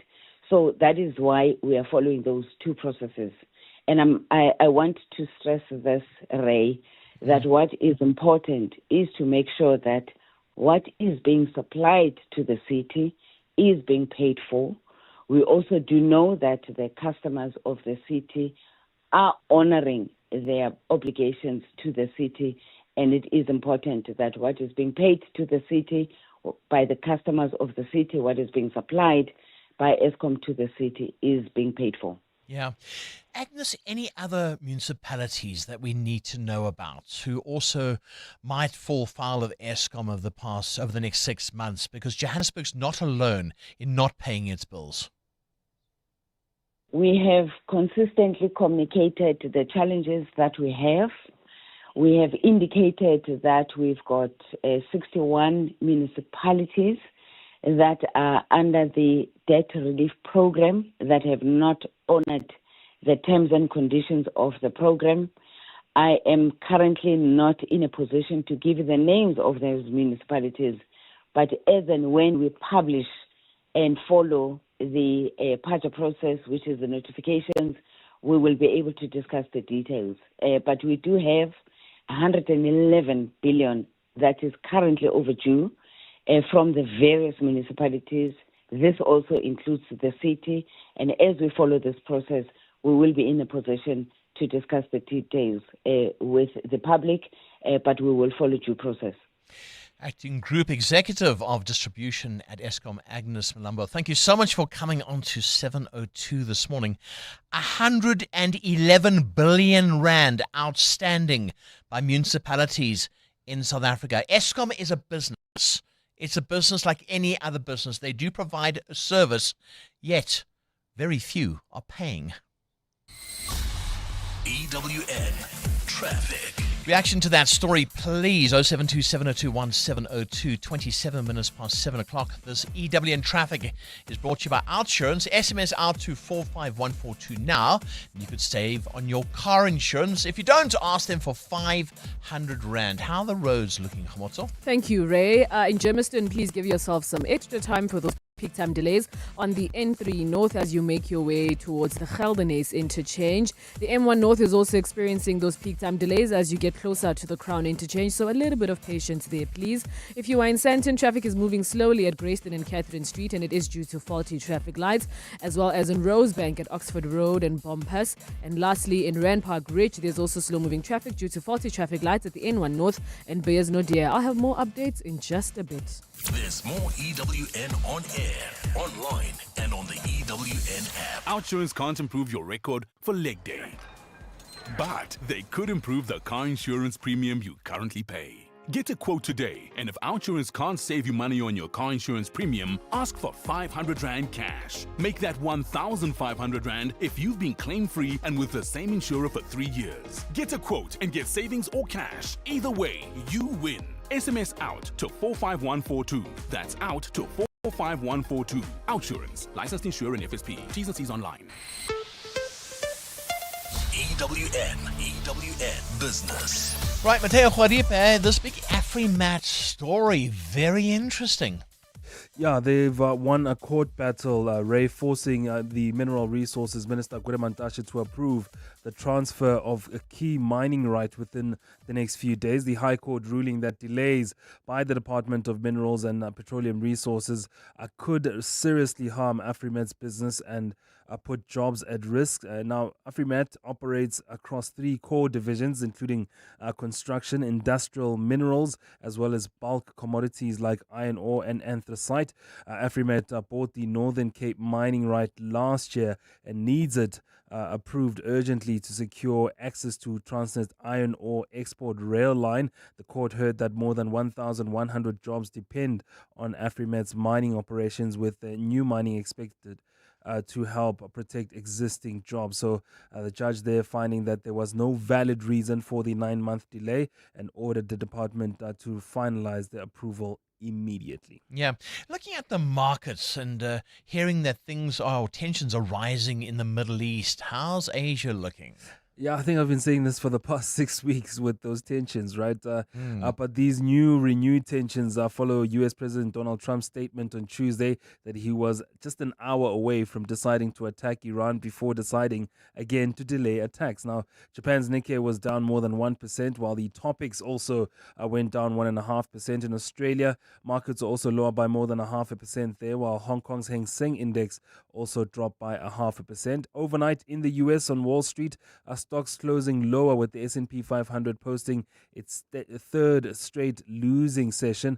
Higher bond yields increasing the cost of borrowing there on the market, also reducing the present value of future corporate earnings. That hurt the market there. Yeah. While back home, the all share was down more than 1,000 points as well, while mining shares were down 3.7%.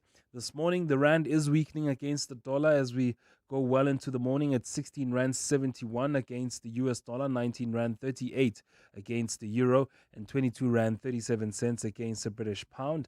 Price of gold in the red, $4,469 an ounce, while platinum is at $1,922. Brent crude at $110 a barrel. I'll have more business for you after 8 o'clock. Thanks, Mateo. Brings the time to 7:31. Sofiso, this big story developing in Gaza. What's happening there? Well, Ray, good morning. An International Relations Department statement has called for restraint following reports that activists, including South Africans on board a global Sumud flotilla bound for Gaza, have been abducted. The department says the group was intercepted in international waters and may face detention in Israel, even though it was on a civilian-led humanitarian mission. Israel controls all entry points into Gaza, which has been under an Israeli blockade since 2007. Prime Minister Benjamin Netanyahu earlier denounced the flotilla as a malicious scheme designed to break the blockade they have imposed on Hamas in Gaza. The department here at home is calling for respect for international law and the immediate protection of rights and dignity. One of the South African activists on board the flotilla posted a video online explaining their mission. Our mission as part of the global Sumud flotilla was to deliver essential aid and break the illegal siege Israel has been imposing on people of Gaza for all too long. Families recovering from recent storms continue to receive help in the Cape Winelands. 4 people have died in flood-related incidents in Rossonville and Worcester, pushing the death toll to 11 in the Western Cape. Emergency crews carried out a rescue operation on a farm between the two towns, evacuating stranded families. At least 140 people are still displaced and are being accommodated at community halls. Breda Valley Municipality's Director of Strategic Support Services, Raymond Isau, says disaster teams remain on the ground. We can also confirm that another person that our rescue teams were searching for last week, unfortunately, has also passed away, the 82-year-old person. Our area's fatality is at 4. Our teams have been out and about in those communities. We've provided water, food and other assistance right through the process, and we will continue to assist those communities as well as they are in their bereaved state. Western Cape High Court Judge Robert Henny is set to decide whether or not to close alleged underworld gang boss Nafis Modek's case. Henny requested submissions for a hearing which was held on Monday following numerous delays in the trial. After listening to arguments from Modek's defense and the prosecution, Henny postponed the matter to make a decision today. Carlo Peterson reports. Earlier this week, Nafis Modek's lawyer, Advocate Bash Sibda, and State Prosecutor Greg Vormerans made submissions for presiding Judge Robert Henny to decide whether or not to proceed with Modek's case. Sibda told Henny Modek has not been timeous in giving him the names of new witnesses. Henny told Sibda while the defense is not at fault, the court can no longer be delayed by Modek. Vormerans argued the 14 co-accused' right to a fair trial must also be considered. This isn't a case against one accused, and the sun is revolving around Mr. Modek. The whole court cannot hold its breath while Mr. Modek dilly-dallies. The matter is set to resume today for Henny to make his decision. Carlo Peterson, Eyewitness News. A partly cloudy day in store for Gauteng. The temperatures are at lows of 10 and 12 degrees, peaking at highs between 17 and 18. Coming out of Johannesburg CBD, traffic remains sluggish on the M2 West as you get closer to the Crown interchange. And over on the M1 North in Boysens, there's also slow-moving traffic as you approach the Crown interchange. The top story this hour, the International Relations Department has called for restraint following reports that activists, including South Africans on board a global Sumut flotilla bound for Gaza, have been abducted. We're calling on Joburg to walk the inner city with us. In 702 Josie My Josie, walk the talk. Babize bonke. Enter now on primemediaplus.com. Nothing brings South Africa together like sports, whether it's watching, playing, coaching from the couch, or gathered around a braai. Sport is a shared national language. That's why Johnson Workwear is giving away 100,000 free unlimited edition South African supporter jerseys, and they've got them outside our studio here. Look really good.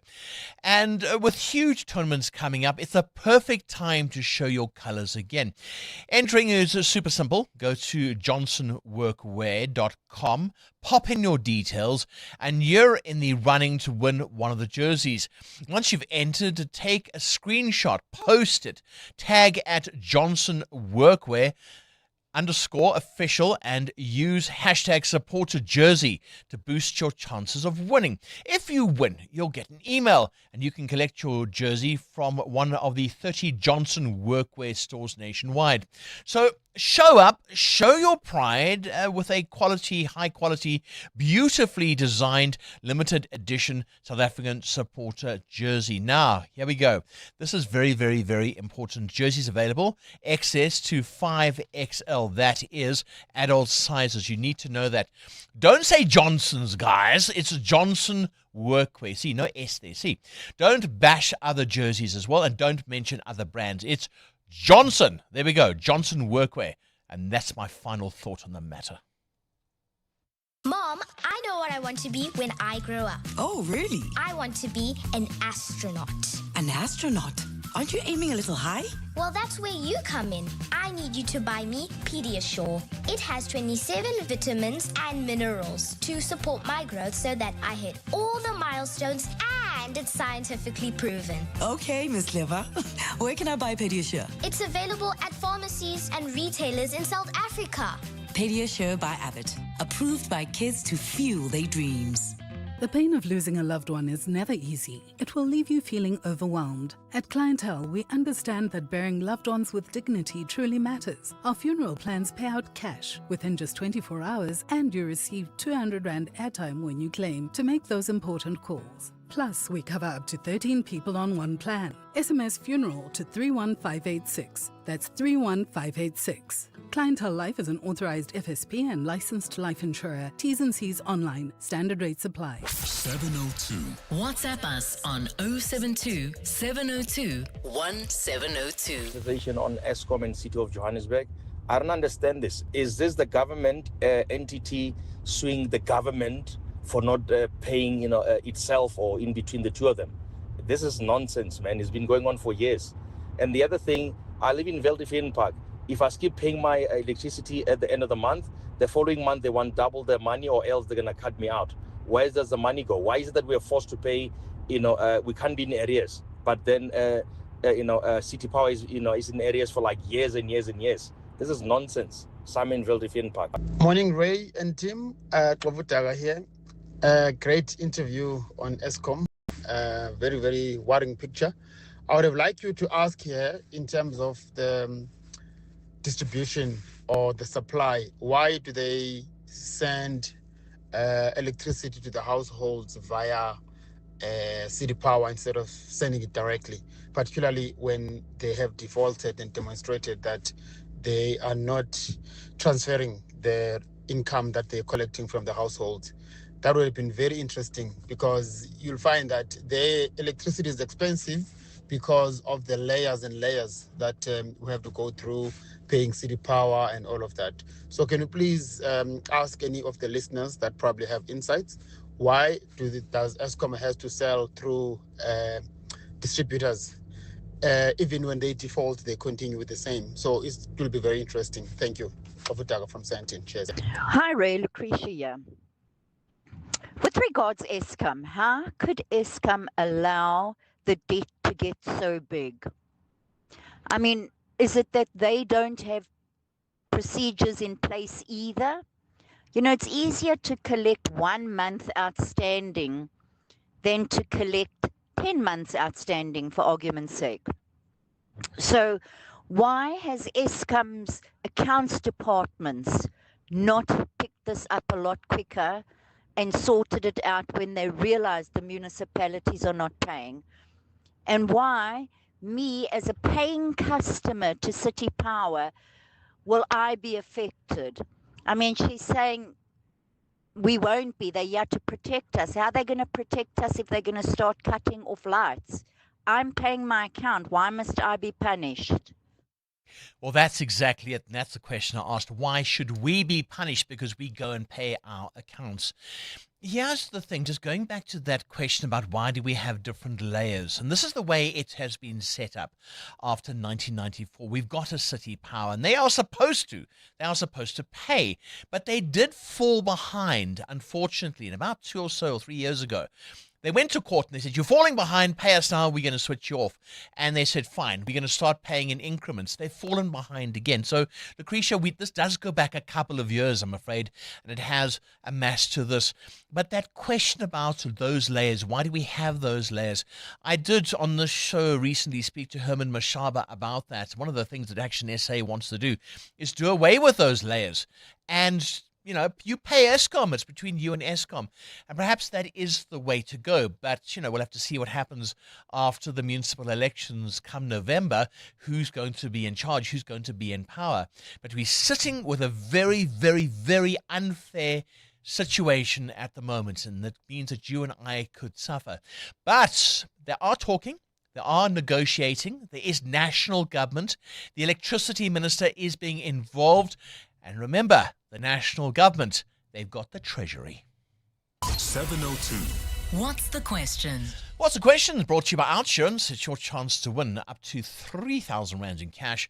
First 1,000 Rand for the answer, and then a little bit later on 2,000 Rand if you can give us the question. SMS out to 45142 now. You could save on your car insurance. And if you don't, ask Outsurance for 500 Rand. Right, now we need an answer. Ramiz, good morning. Welcome to 702. What's your answer? Good morning, Mr. Ray. How are you? I'm fine. How are you doing? I'm good, thanks. Just on a lighter note, I think Mr. Bongo is having some English breakfast day in London, eh? With Michaela Taita, eh? The answer is Levi Strauss. Oh, the answer is Levi Strauss. Okay, do you have a quote without insurance? Yes, I do, Mr. Ray. Then you've got yourself 1,000 rands in cash. There we go. The answer is Levi Strauss. So what then is the question? No, Bongos at the moment is not feeling well. He's got the flu, so we do wish him well. Hopefully he will be back on your radio tomorrow. Back to the what's the question? The answer, Levi Strauss. What then is the question, if that is the answer? 011 883 0702. We'll take the 9th caller this morning. EWN Sport. Right, Cindy, play that soundbite of their celebrations. I just love that. Just Right, so nice. right. This is the audio from the Arsenal training ground yesterday, where last night all the players and all the staff and everybody got together and watched Bournemouth against Manchester City, because for the first time in 22 years, Arsenal have been crowned Premier League champions, and for the last 3 seasons they were runners-up. And after Manchester City were held 1-0 by Bournemouth last night, this was the sound.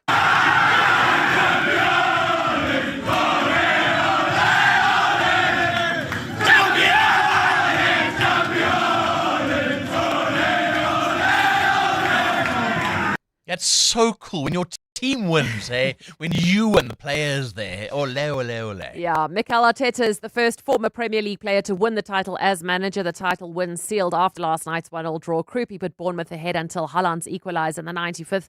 BBC's reporting Manchester City boss Pep Guardiola will leave the season despite having 1 year left on his contract. He said this. Listen, with our club always I talk, but not now. So 3-4 seasons ago when it was 1 year left or we didn't extend or that goes in, the first you have to understand, you should talk with my chairman first, right?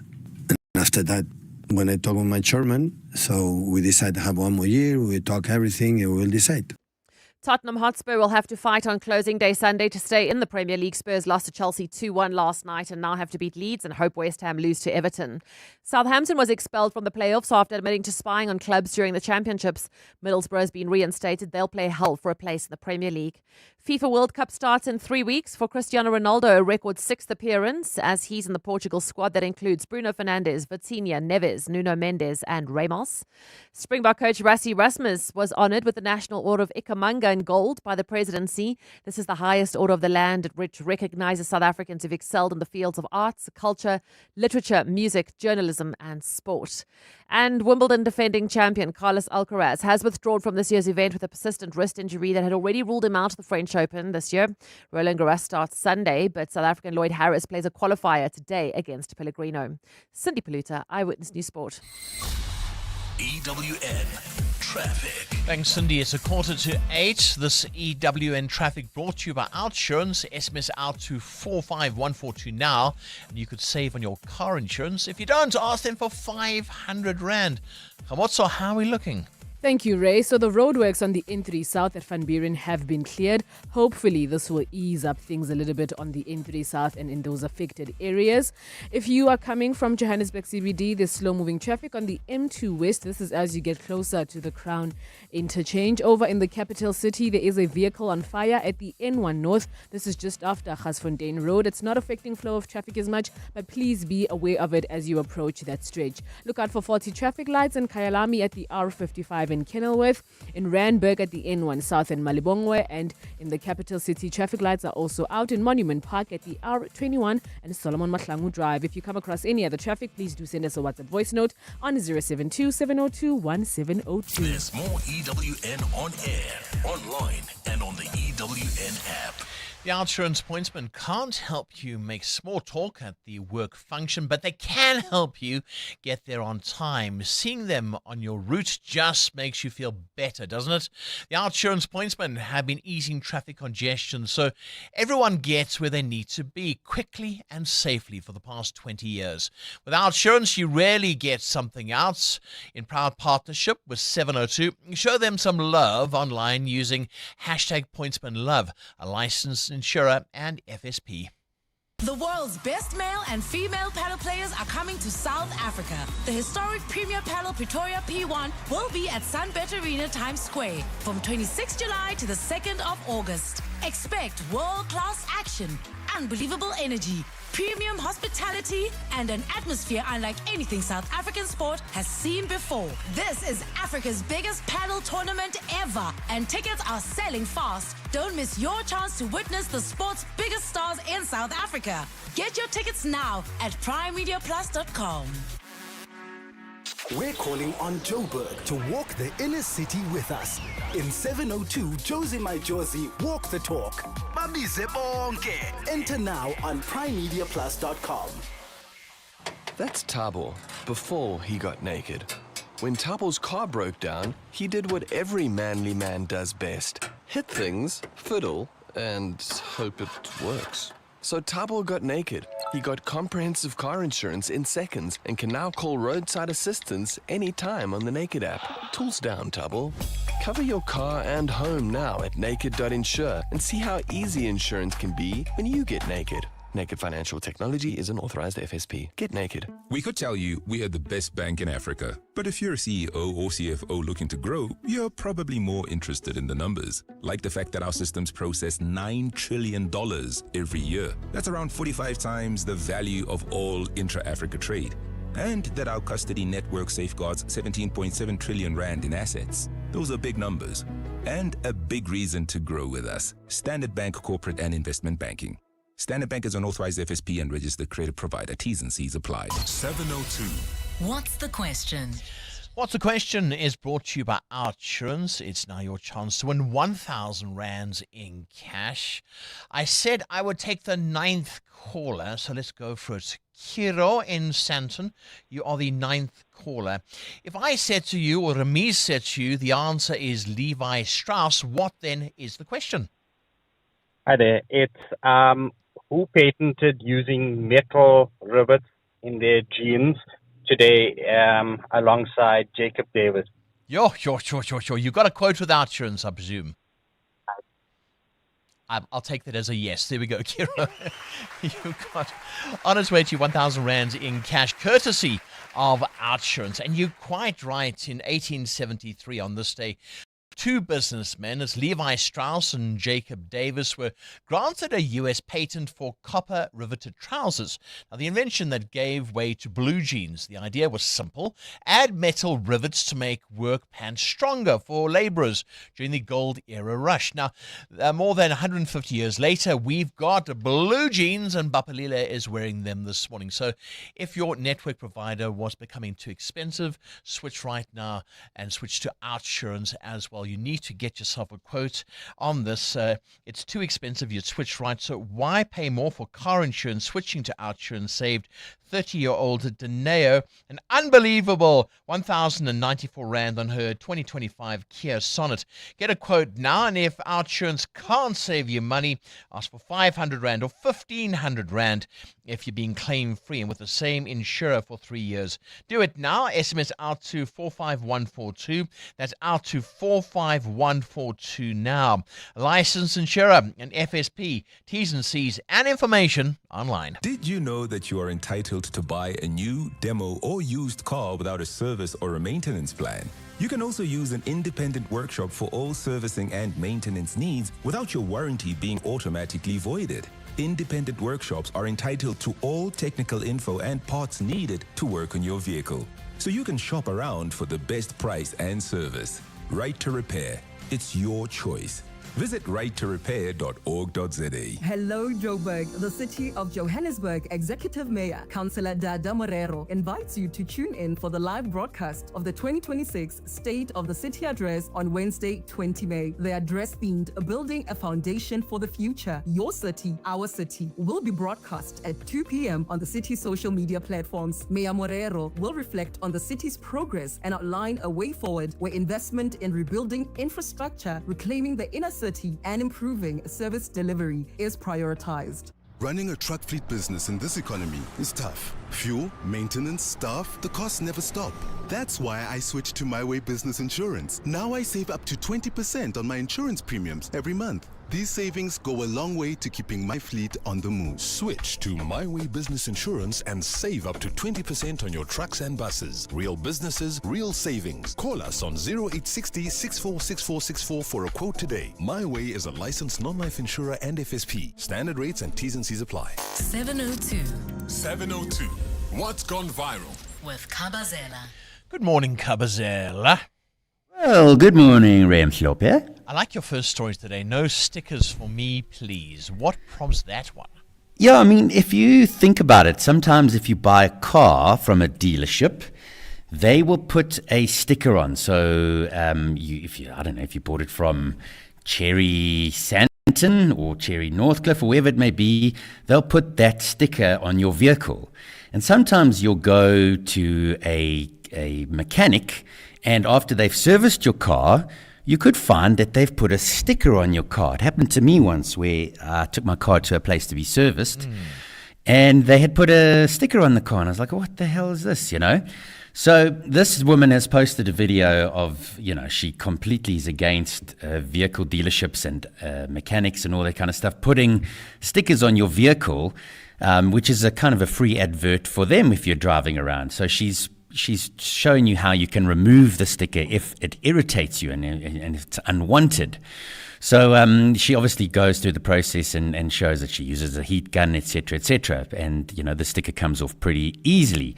But it's one that has got people talking about the fact that are you being a little bit pedantic? And it's like, come on, it's just a sticker. What's the big deal? And others are totally against it. I wanted to chat to our 702 family this morning about stickers on your car that are unwanted, and especially, if you're buying a car from a dealership, do you want that sticker on your car? Is it an issue for you or not?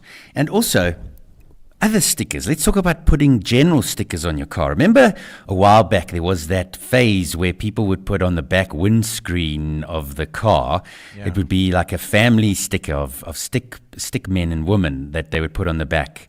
That was a thing for quite some time. And I remember many years ago, my dad had a Mazda 626, and you'll remember this, Ray. Splat stickers. Do you remember the splat stickers? I do indeed. Yes, I do indeed. I can't believe my dad let me put a splat sticker on the back of his Mazda 626. Crazy. And I mean, he drove around with that sticker for many, many years. So let's talk about stickers from car dealerships and in general. Are you one for stickers on your car?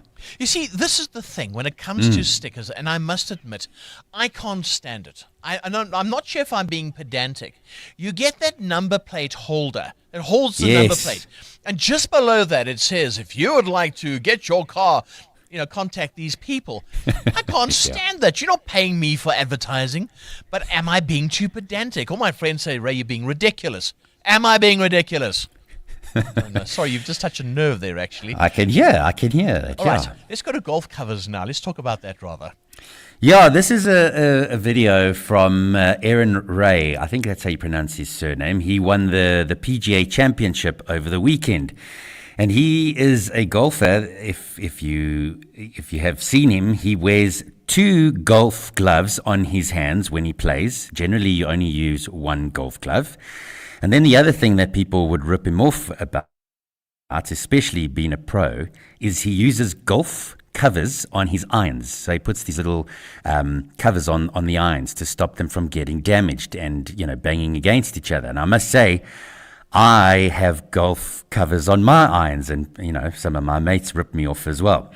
But the reason he does it is a very interesting reason. Let's take a listen to why he puts golf covers on his irons. Regarding the iron covers, my mom and dad worked extremely hard to support me. My dad used to buy me the best equipment that he could, and he brought me a really nice set of irons, which he paid a lot of money for. And after every practice session, we used to come home and he used to clean each groove with baby oil and a pin to get all the dirt and grime out. And then he started to put iron covers onto those soon after, just to look after them and take care of them. So the reason that I do it now is to just remember what I came from, and also to respect the things that I have. Oh, that's quite sweet, actually. Let's be honest. That's very sweet. I did think that was quite sweet. And I mean, he's got millions of dollars or pounds, and he can buy himself. And also, they get sponsored, these irons. But he looks after his things. He respects his possessions. So some of us do and some of us don't, right? Yeah. And it's a strange thing to maybe understand the psychology of it. Was it ingrained in you from your childhood that you must look after your things? There could be a poverty element in it as well from being young. So I wanted to chat to our 702 family this morning about, are you that person who looks after your possessions well? Like if you have golf clubs, you put the iron covers on them. Also, after each round, you clean them. And also as well, what's your pride and joy? What's the thing you look after? Right, Yes. That's what's gone viral with Kabazela. 702. Feedback with Baphelile Sambo. Baphelile, you've had a busy morning this Oh morning. my God, it's been so busy there by the producer's desk today. If there's one thing that 702 lenders keep proving, it's this: South Africans will queue, but only when the moment makes sense. So they are responding to our question this morning on queues. Mandela on WhatsApp remembers the mid-90s Voda World queues when cell phones were first introduced.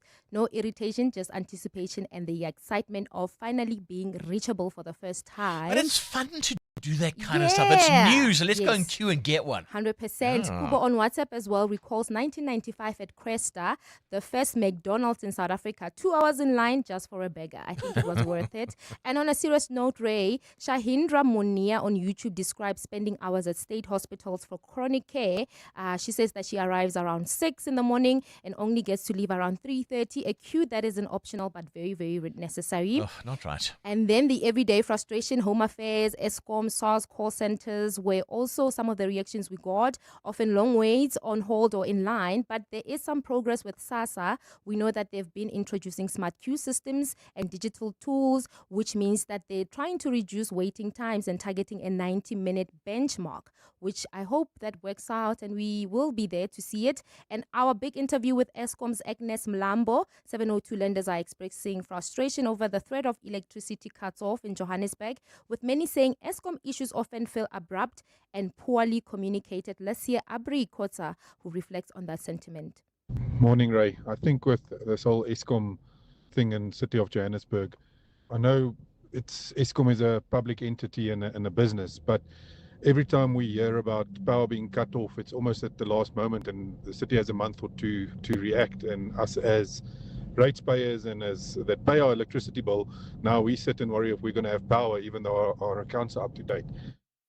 Yeah, this has to stop. We cannot be the children caught in the middle of a squabble between two giants. Yeah. It doesn't work that way. Baphelile. Okay, go back to your desk. We still have 1 hour of the show, and it's about to get really busy. It's 8 o'clock. This is EWN. There's been another deadly shooting in KZN, and a legal fight to stop the city of Joburg's demolition operation is set to continue. Good morning, I'm Sfiso Zulu. We start with news just in. 3 suspected criminals have been killed during a shootout with police in KwaZulu-Natal. Officers say the trio was wanted for crimes including kidnapping, fraud and the possession of illegal guns. Spokesperson Robert Nichiwunda says the men were caught in Marion Hill this morning. Police spotted suspects driving along Milky Way Road and attempted to stop their vehicle. The suspects defied police orders and sped off. Police gave chase, and during the operation, a shootout ensued. The suspect's vehicle lost control and hit a tree. 3 suspects were shot and fatally wounded during the shootout, and no police officer was injured. A legal battle between the owners of Marble Towers and the city of Joburg is set to continue this morning.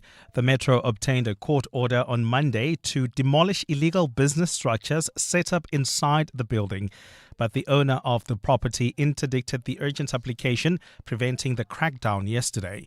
Jabuli Lembata reports. After arguments yesterday, Johannesburg High Court is expected to deliver a judgment on the matter today. City officials cut off electricity and water supply in the building after it was found that the building has a 14 million rand debt. Mayor Dada Morero says the structures inside the building are illegally erected and the shop owners do not have trading permits. In fact, we have also established that there's people who live and stay in the building, which the building is not zoned residential, which means now it's another matter that we have to attend to.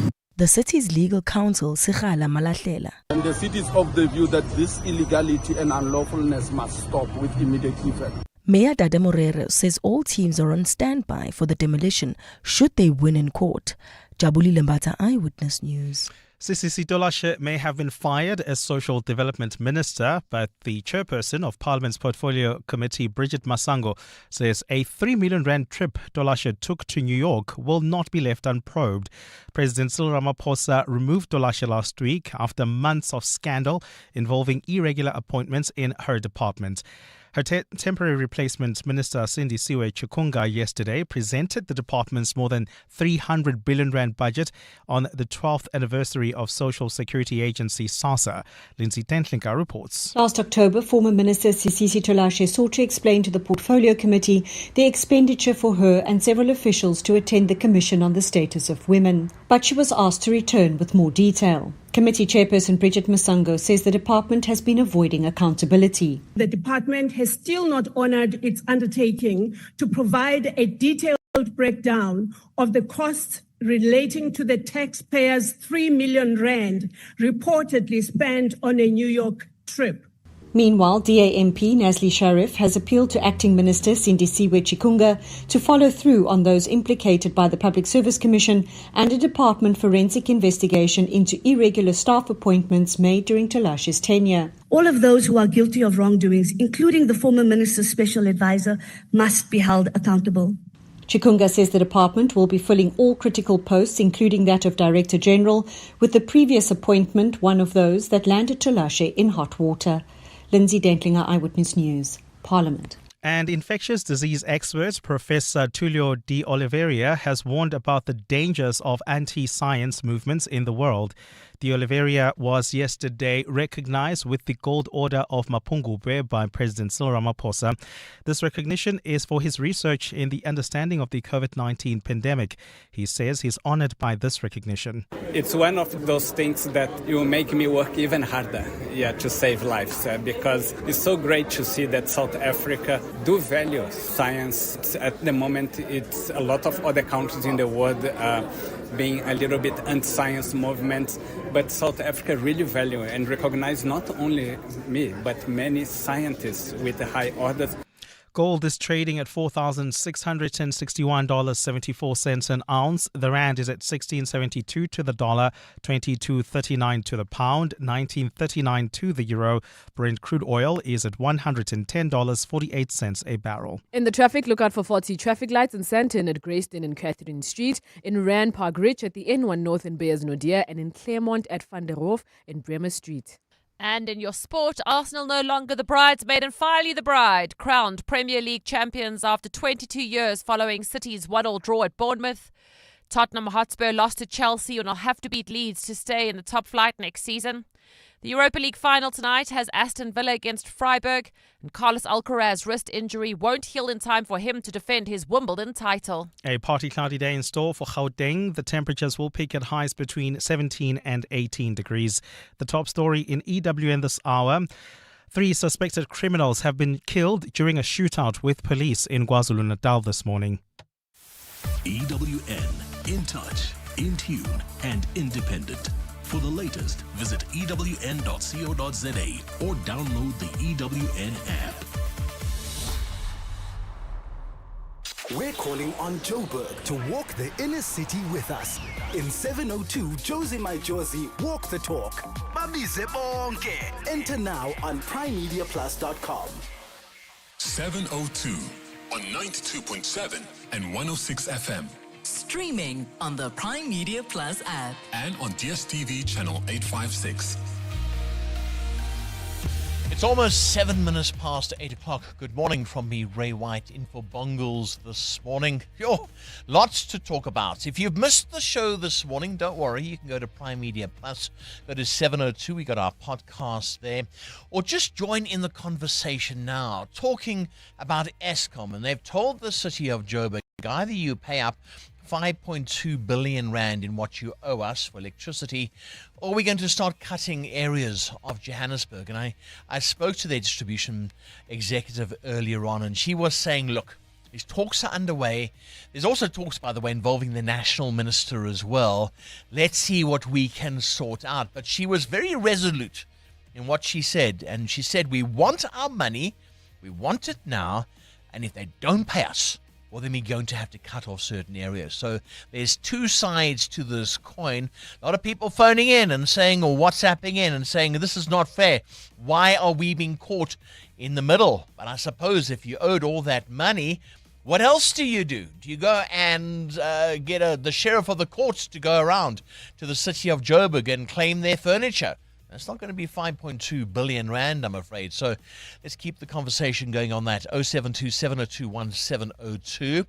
Our shout outs this morning talking about queuing, and what generated that discussion was Swatch. Now, they've got these pocket watches that are coming out. They're not like a wristwatch. They a pocket watch. They dangle, you see. And there's this worldwide craze for them. They're in association with some other fashion label. But in fact, at one point, the police had used tear gas. I think that was Barcelona, to stop these crowds from rushing forward. So asking you this morning, have you ever queued for something that was so important that you just had to get it? And then Mateo asking as well this morning, and I thought it was very interesting, talking about grudge payments. And do you pay for something maybe every month, or you've had to pay for something that you just really don't want to? Well, yes, talking about that this morning. So 072 702 1702. Hi Ray, great show. I think the one thing that just gets to me every month in terms of large purchases is the tax that we pay. It is the tax that we pay. And when you look around and you see what these politicians do with our taxes. Good morning, Ray and the team. My grudge purchase by a long shot is medical aid. Medical aid is extremely expensive if you compare it to life cover or life insurance. And it is very important.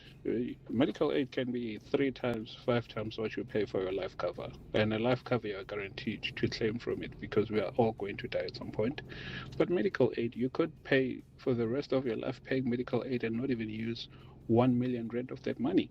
But compared to a life cover or life insurance that you would have paid, medical aid is a rip-off, guys. And the sad part is that it's crucial. We all need to have medical aid.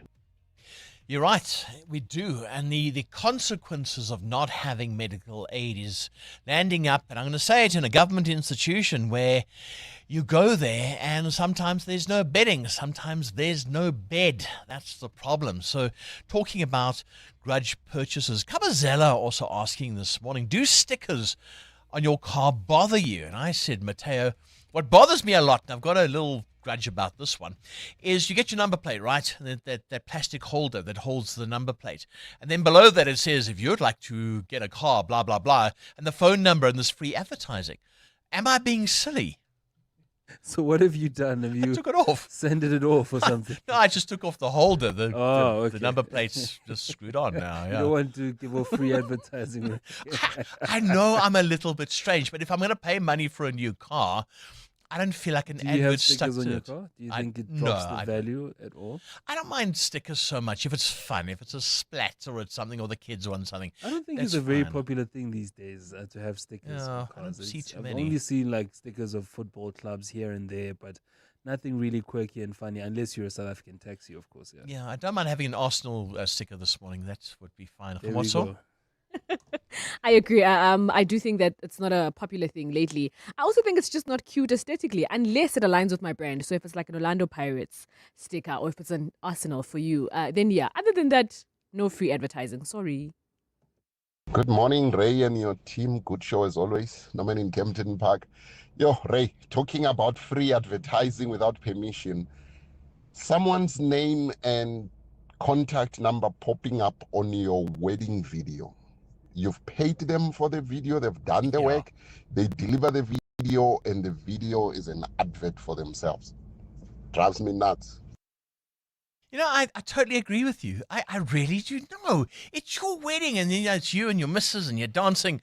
Proudly brought to you by Mateo and Ray. I mean, come on. Because we know that you'll be watching that with your family and other people who are going to get married, and they'll need our number. Yeah, no. No, I really do get it. I do get it, because you don't want somebody's advert popping up, you know. It's like when you, and I know advertising's so important, don't get me wrong, and I know that it pays our bills and it pays my salary and et cetera, et cetera, et cetera. But sometimes, I was watching the president the other day, and he's talking about whether he's going to resign or he's not going to resign. And I won't mention the company because I just won't. But, you know, he goes, I am not going to resign. And then all of a sudden in the corner, proudly brought to you by blah, blah, blah. And I just thought, guys, bad timing, really bad timing. Let's talk. We're listening. Good morning, Ray. Does Eskom have a collections department? That's my first question. Because that department cannot be owed all these billions and billions of rands. Where were they? What are they doing? Do they have any collection policies? Come on, man. Yes, and as far as, rather than as much as the municipalities are totally incorrect and wrong, also squarely to be blamed here is the Eskom's collection department. We cannot just keep quiet. Those guys must be held accountable. Couldn't they collect money? Remember, debt grows. Thanks so much, Ray. Dr. Orty in Kempton Park. Ray, I think the reason that they're not switching City Power off from Eskom side is very simple. If City Power gets switched off, it means that the taxpayers and the electorate will hold City Power accountable, and they cannot have that happening at the ballot box, because then the taps for Eskom will be turned off when power changes. Good morning, Ray. Great interview this morning. A lot of your listeners are asking why we have various layers when we should be paying Eskom directly. City Power is a bulk supplier, so they get the rates slightly cheaper from Eskom, and they actually use that to induce some revenue, which then helps some of the services. Just my 2 cents. Yeah, you see, that's the thing. And I must admit, that system may change at some point. To be honest with you, we've got our local government elections coming up very soon. And I think opposition political parties are sitting up in their chairs at the moment, listening to 702 going, yeah, we saw this coming and they're only set to benefit from it. The question is, though, when we get to November, by the time we get to November, will they actually have switched us off? Methinks no, because there is no ways the governing party is going to take the chance of switching off Johannesburg just ahead of a municipal election. Right, let's take some calls as well. Let's go to Armando in Kempton Park. Hi, good morning. Welcome to 702. Thank you. Good morning. Listen, I'm going to have a bit of maybe a different outlook on the whole thing, and I'll take my own experience. I run a company with about 100 staff members. That's very small. But now and again, you have one or two of the guys who are stealing. They're doing certain things they shouldn't be doing, and it's extremely difficult for me to catch them because they're so clever. Now, in my opinion, when they say a Kuruleni, who's a Kuruleni, for example? I say it's the manager, it's the city manager, it's the mayor, etc. How are those people supposed to catch all of those everywhere stealing electricity? Apart from the citizens, you even have municipal workers. He goes, he works there. He knows how to tamper with a pay-as-you-go, for example. You pay him 2 or 3 grand. Now your bill is sitting at 500 instead of 5,000. The thing is this: a Kuruleni, for example, is forced to buy electricity for everyone. That's me, that's you, the honest guys. They are forced. They can't say no, they don't want it. In the meanwhile, people are stealing electricity. It's like you running a business that sells burgers. Now you get back to your business tonight. You say, how many burgers did you sell? He says, I sold 3 burgers. He says, but there are 30 patties missing. He says, yeah, people walked in, they took the patties. So who are these people? So, well, they came with balaclavas and so on. I don't know who these folks are. Now, I feel very sorry for all local council, the guys who are at management level who are honest. They cannot, and you won't, I won't, the police won't be able to stop that. The only way forward, in my opinion, is that every single person should be subsidized somehow, not me, not you, for solar, so that they don't need to steal electricity. Because the amount of electricity that they're stealing is costing so much more than a battery and a solar panel. It's a lot. The problem now, of course. The problem now, of course, is the poor guy in a location. He puts on a solar panel, and when he goes to bed tomorrow morning, it's solar. Yeah, but you see also, Armando, on that, sorry just to cut it, on that as well, and this is the problem when it comes to solar, and I've been investigating solar, I must admit. I've been investigating it from my own home. But there's a fee that is attached to that. So if I have to go and put solar in, I've got to pay the fee. I've done my figures, and this fee is escalated to, I think, $570 or whatever. And once you add that fee in, and et cetera, it really comes out to exactly what I was going to be paying for anyway. So that also, Armando, sorry, we'll have to end the call there, also makes me rethink getting solar at the moment. Hi, Kay in Edenvale. How are you? I'm very well, thank you, Ray, and yourself? Not too bad, not too bad. What's in your mind this morning? Well, I think we should start cutting their salaries in half. That would all work. These people, because let's be very honest, if you're not performing, what happens to you? Yeah, absolutely. You have to stand up and say, well, sorry, boss, I'm not meeting my KRA. I need to get an increase. I need to make some form of to actually put something back. My issue is this: I was in the Undercity of Johannesburg for 32 years. Yeah. I recently moved to Ekurhuleni, and I can tell you, Ekurhuleni is years ahead of them. Really? I tell you, we are so happy. The services are good. We have our problems, but I tell you something very, very different. To pay 903 Rand as a network fee on your account every month. Come on, City of Johannesburg. They want to cut you off. They send you a pre-termination notice, an SMS for 330 Rand. Yeah, it doesn't make sense. Doesn't make sense. What's happening to that money? I mean, I don't mind if you forgot to pay, or you've been away, or you've got bank problems, and it slips your mind. I don't mind getting an SMS. But it gets a little bit thick, it really does.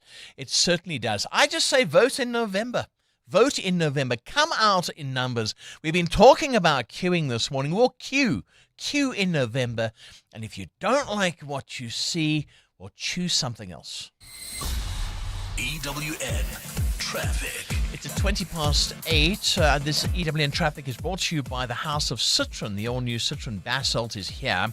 Book a test drive at citroen.co.za. Right, how are those roads looking? Thank you, Ray. We'll start in Centurion. You can expect heavy delays on the N14 East. This is between Main Road and Voortrekker Road, and it is due to an accident. Staying in Centurion, the slow-moving traffic on the N1 North from the Flying Saucer interchange to Gasfontein Road, and it is due to a stationary vehicle. If you are heading towards Sandton, there's slight delays on the M1 South. This is from the Batlu interchange to Grayston Drive. If you come across any other traffic, please do send us a WhatsApp voice note on 072-702-1702. There's more EWN on air, online, and on the EWN app. The all-new Citroen Basalt is here with keyless entry, wireless Apple and Android CarPlay. It's made to look good and make life easy. And that 470-litre boots, it's ready for every outfit change. And then some. The all-new Citroen Basalt Coupe SUV from 354,900 Rand. Register now for limited launch deal assist of up to 40,000 Rand. Book a test drive today at citroen.co.za. T's and C's apply. Time. When you're a kid, it moves slower than a sloth trying to get through airport security. There is just so much of it. Skip forward a few years to your 20s. Time is still your friend. It says have some balance. Go party and have fun. Then your 30s hit. And time suddenly steps on the accelerator like it's trying to catch a traffic light before it goes red. 40s. Now time is moving faster than your 10-year-old on a sugar high. 50. You're desperately trying to save as much as you can, but time is moving so fast. And all you can think is, where did all the time go? That's why after 50 years of investing, we've learned that time is the greatest gift of all. And the good news is, if you invest early, time gives you money. And then money gives you more time for some much-deserved you time. Now, isn't that a compelling enough reason to invest? Ellen Gray. Long-term investing. Ellen Gray is an authorized FSP. Chamberlain is now in the 4th generation and at 10 locations throughout Gauteng. Our differentiator is our long-serving and loyal staff. Available, knowledgeable. Can we help you? Big on stock, strong on service, built on values. Chamberlain, famous for hardware since 1903. Managing your workforce shouldn't be complicated. That's why businesses choose Onacy, a proudly South African cloud-based payroll and HR solution. From payroll and e-recruitment to performance management and self-service tools, we streamline the way businesses handle their people. Scalable, secure, and always online, our system evolves with your needs because your workforce deserves the best. Switch to Onacy and experience payroll and HR done right. Visit onacy.com today. The Money Show. Weekday evenings at 6. More suggestions from Fin24. We might finally be moving closer to a proper track and trace system for cigarettes, booze, and even medicine. This is an attempt, and I think it is a very valiant attempt that the government is trying to implement. So you want to have a mechanism where people who scan these things, where all that information is then centrally stored, and the revenue services or some other enforcement agency can see. Professor Corne van Welbeek is a professor in the School of Economics. The Money Show on 702. Let's walk the talk.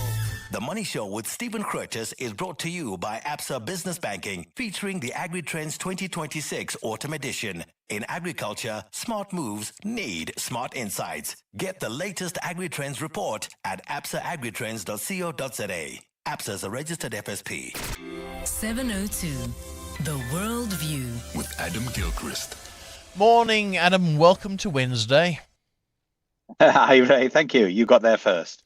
I did indeed. Now, America also got there first, but they can't seem to leave. What's the latest with the Iran war? And there's also talk about Plan B.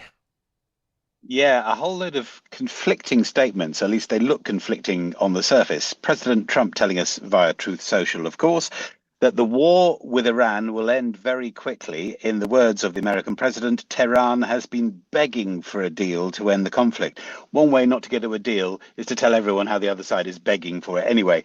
Officials in Iran have also said any return to war would, they say, feature many more surprises. Reading between the lines, most military experts think that means weapons will be unleashed that haven't yet been seen. Are we saying chemical? Are we saying worse? The US Vice President J.D. Vance, meanwhile, he repeated the American rhetoric that while they are seeking a solution, there is an option B, i.e. a return to war, potentially all-out war, worse than it has been so far.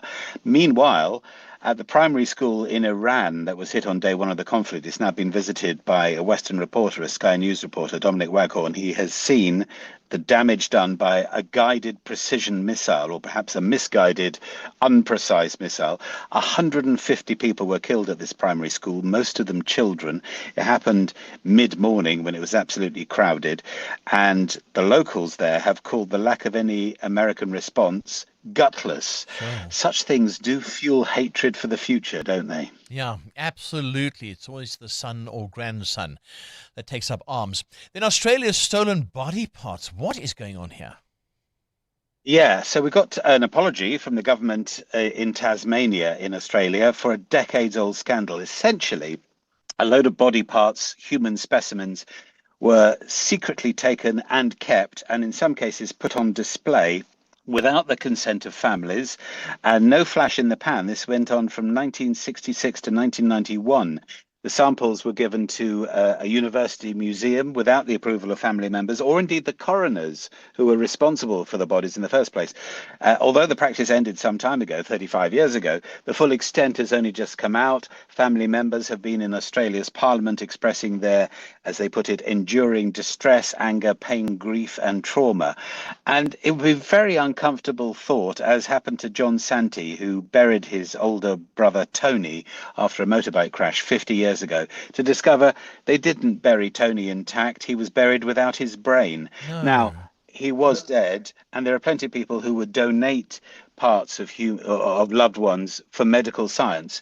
But when it's not with your permission, that's hard to take. Yeah, it's shocking. It's absolutely shocking.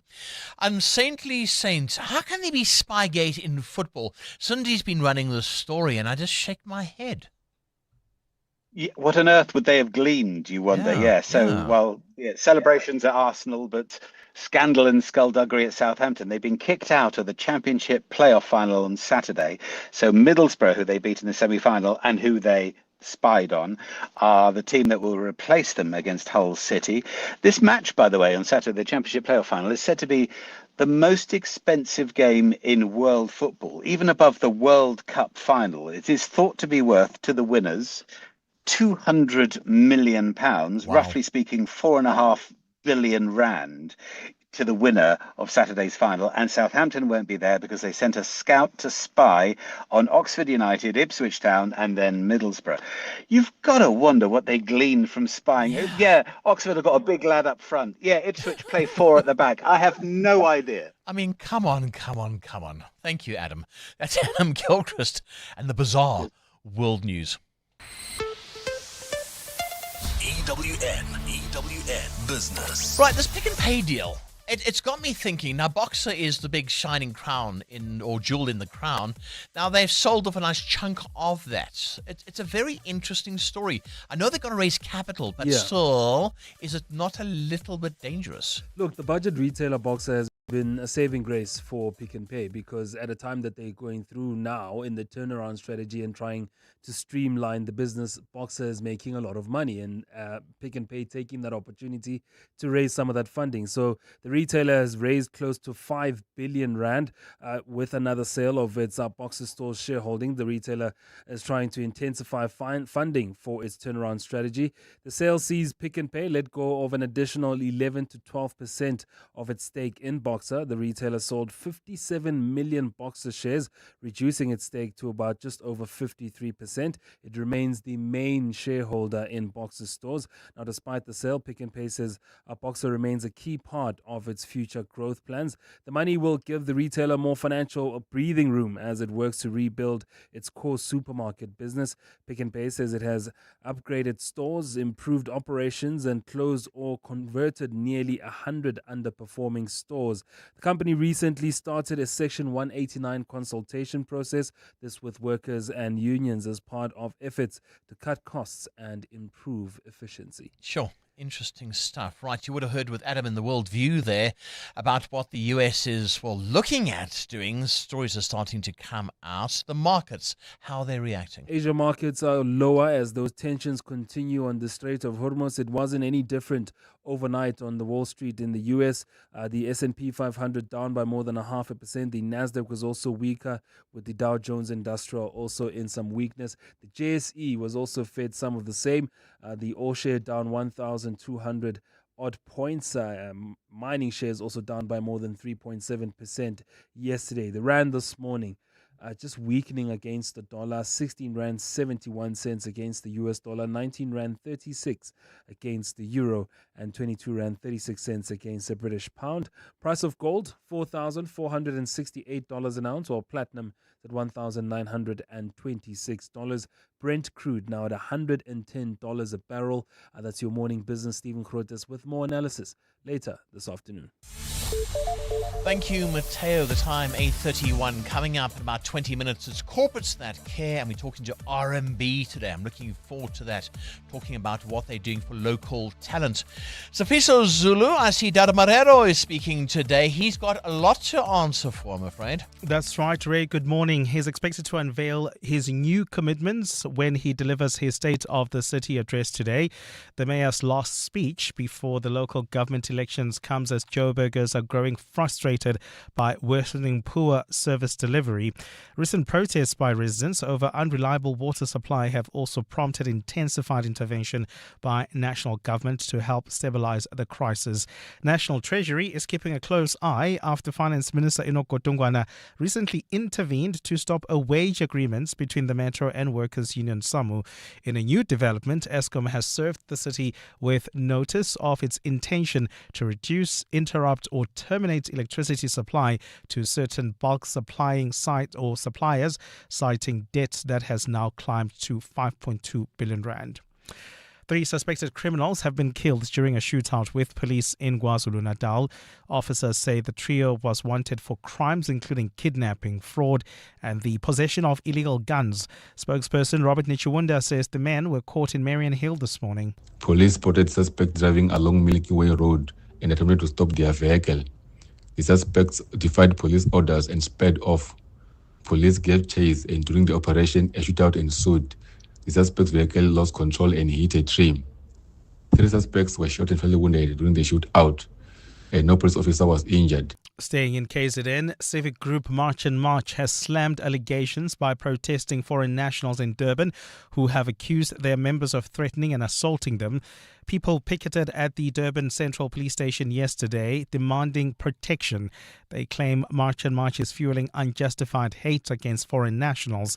March and March leader Jacinta Ngobese Zuma says this is not true. I think really it speaks of a government that has failed its own people, and in doing so they have enabled us to be infiltrated by all kinds of people whose intentions are definitely not good for this country. She has reiterated the group's call for stricter measures against undocumented foreign nationals. South Africa needs to take its immigration laws more seriously, because it stands a very big chance of creating a certain level of entitlement that they themselves will not be able to manage. And the International Relations Department has called for restraint following reports that activists, including South Africans on board a global Sumud flotilla bound for Gaza, have been abducted. The department says the group was intercepted in international waters and may face detention in Israel, even though it was on a civilian-led humanitarian mission. Israel controls all entry points into Gaza, which has been under an Israeli blockade since 2007.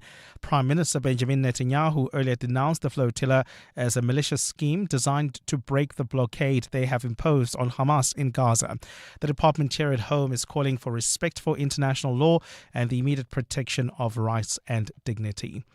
A partly cloudy day in store for Gauteng. The temperatures will peak at highs between 17 and 18 degrees. In the traffic, the R24 remains heavily backed up towards the Kalulis interchange, with the N12 also slightly affected. And if you are heading towards Sandton, there's slight delays on the M1 South from the Butlu interchange to Grayston Drive. The top story this hour, Joburg Mayor Dada Marrero is expected to unveil his new commitments when he delivers his State of the City address today. Mavis, I wonder if I should sell my car.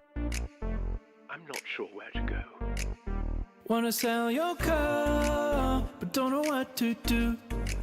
You don't have to go far, we come to you. If you're rolling under 1.5 or a Lacquer 2.2, doesn't matter what you drive, we buy cars once you. We Buy Cars, the easiest way to sell your car by far.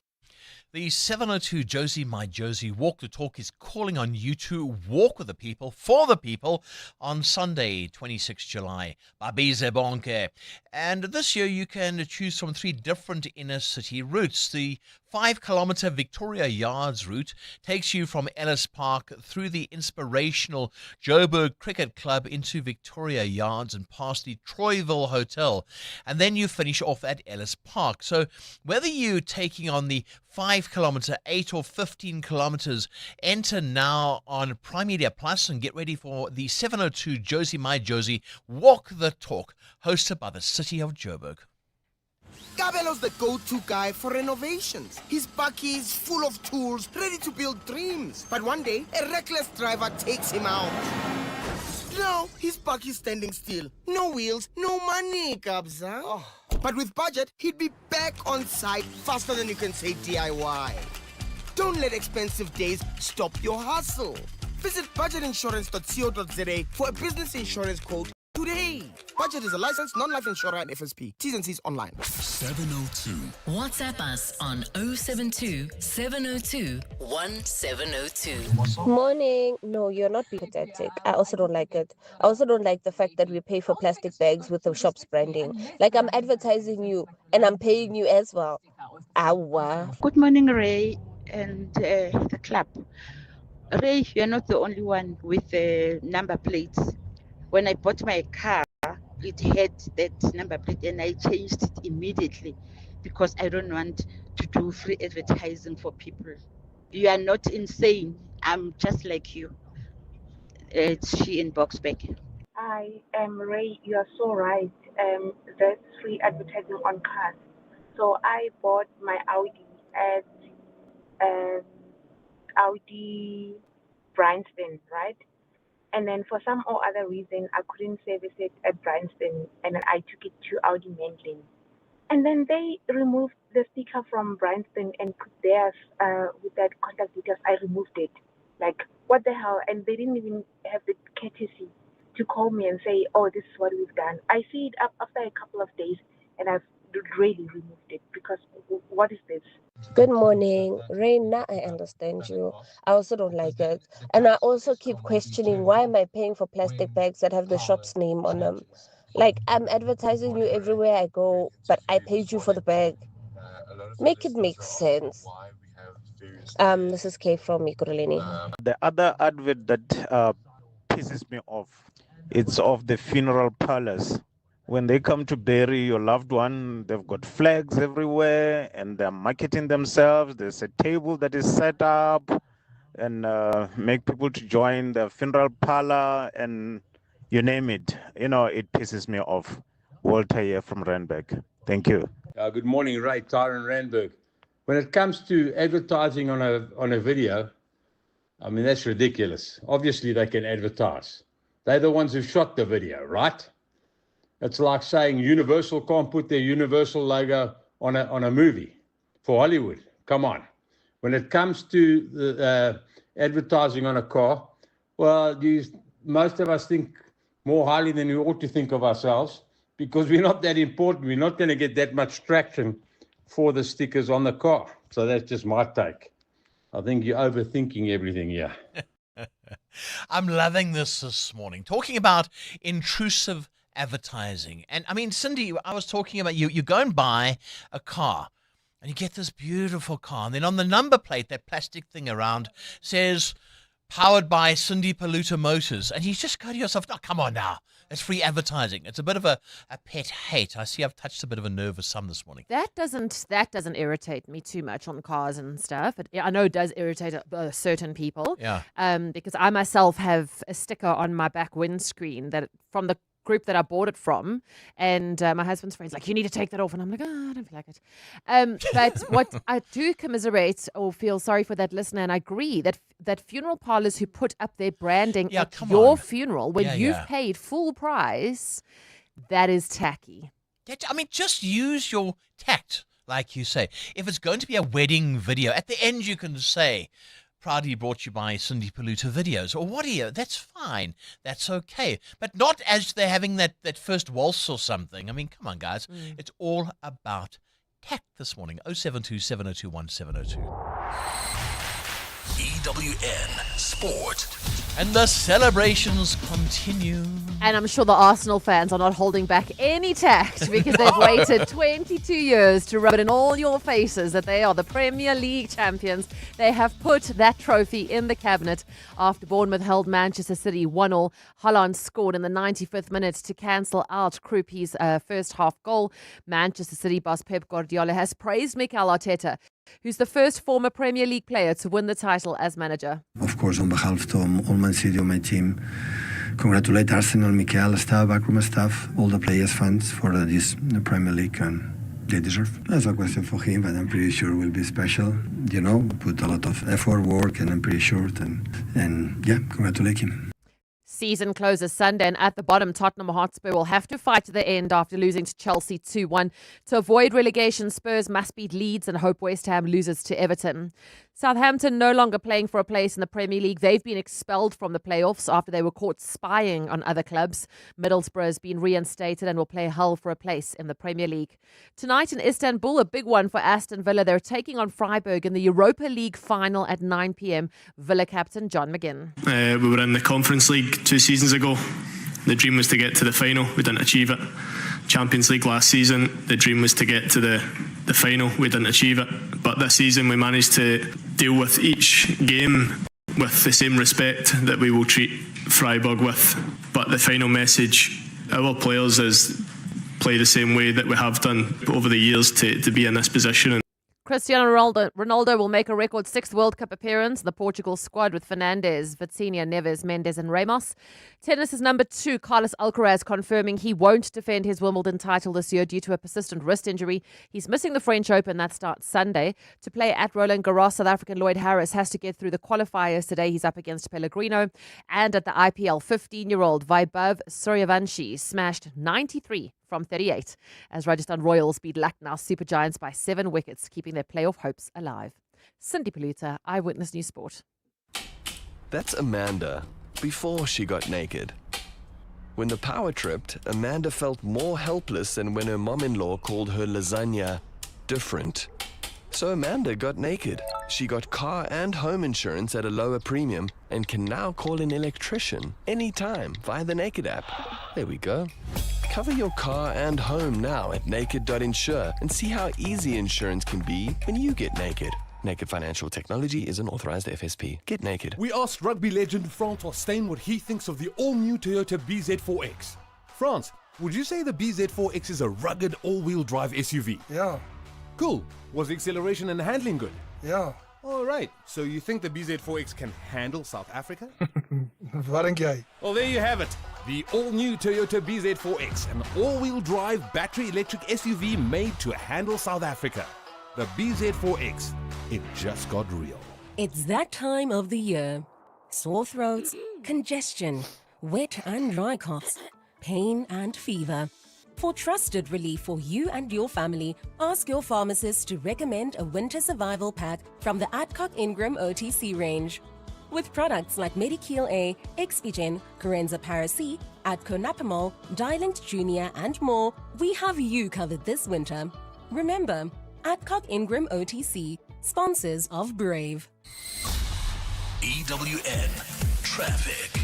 16 minutes to 9 o'clock. Don't forget, we've got R&B and corporates that care coming up shortly. Right, Hamoto, it's been a busy morning, hasn't it? Very busy, Ray. If you are in Midrand, there's traffic pressure on the N1 South. It is due to an accident just after New Road, so a little bit of patience there if you can, please. In Centurion, expect heavy delays on the N14 East. This is between Main Road and Voortrekker Road, and it is due to an earlier accident. Staying with Centurion, there's a stationary vehicle on the N1 North causing slow-moving traffic. This is from the Flying Saucer interchange to Gasfontein Road. If you come across any other traffic, you're more than welcome to send us a voice note on 072-702-1702. There's more EWN on air, online, and on the EWN app. If you're a fan of the beautiful game, you'll recognize this. And this. But what about this? It's your chance to score big time.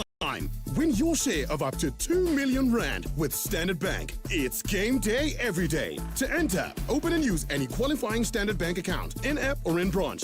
Already a Standard Bank customer? Sign up for Standard Bank Connect online to get a bonus entry. Standard Bank is an authorized FSP and registered credit provider. T's and C's apply. It's time to get revved up.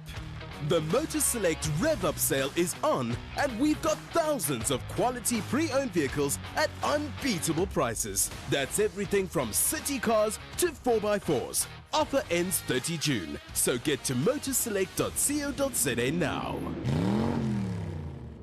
When it comes to protecting your workforce, trust the workwear brand that has been protecting workers for over 150 years, Sweetall. Sweetall has overalls and uniform solutions for every industry, so your team is safe, comfortable, and ready to tackle any challenge. Visit our Boksburg showroom, shop A1 Atlas Road, Westwood, Boksburg, or go to sweetall.com today. Sweetall, we never let you down.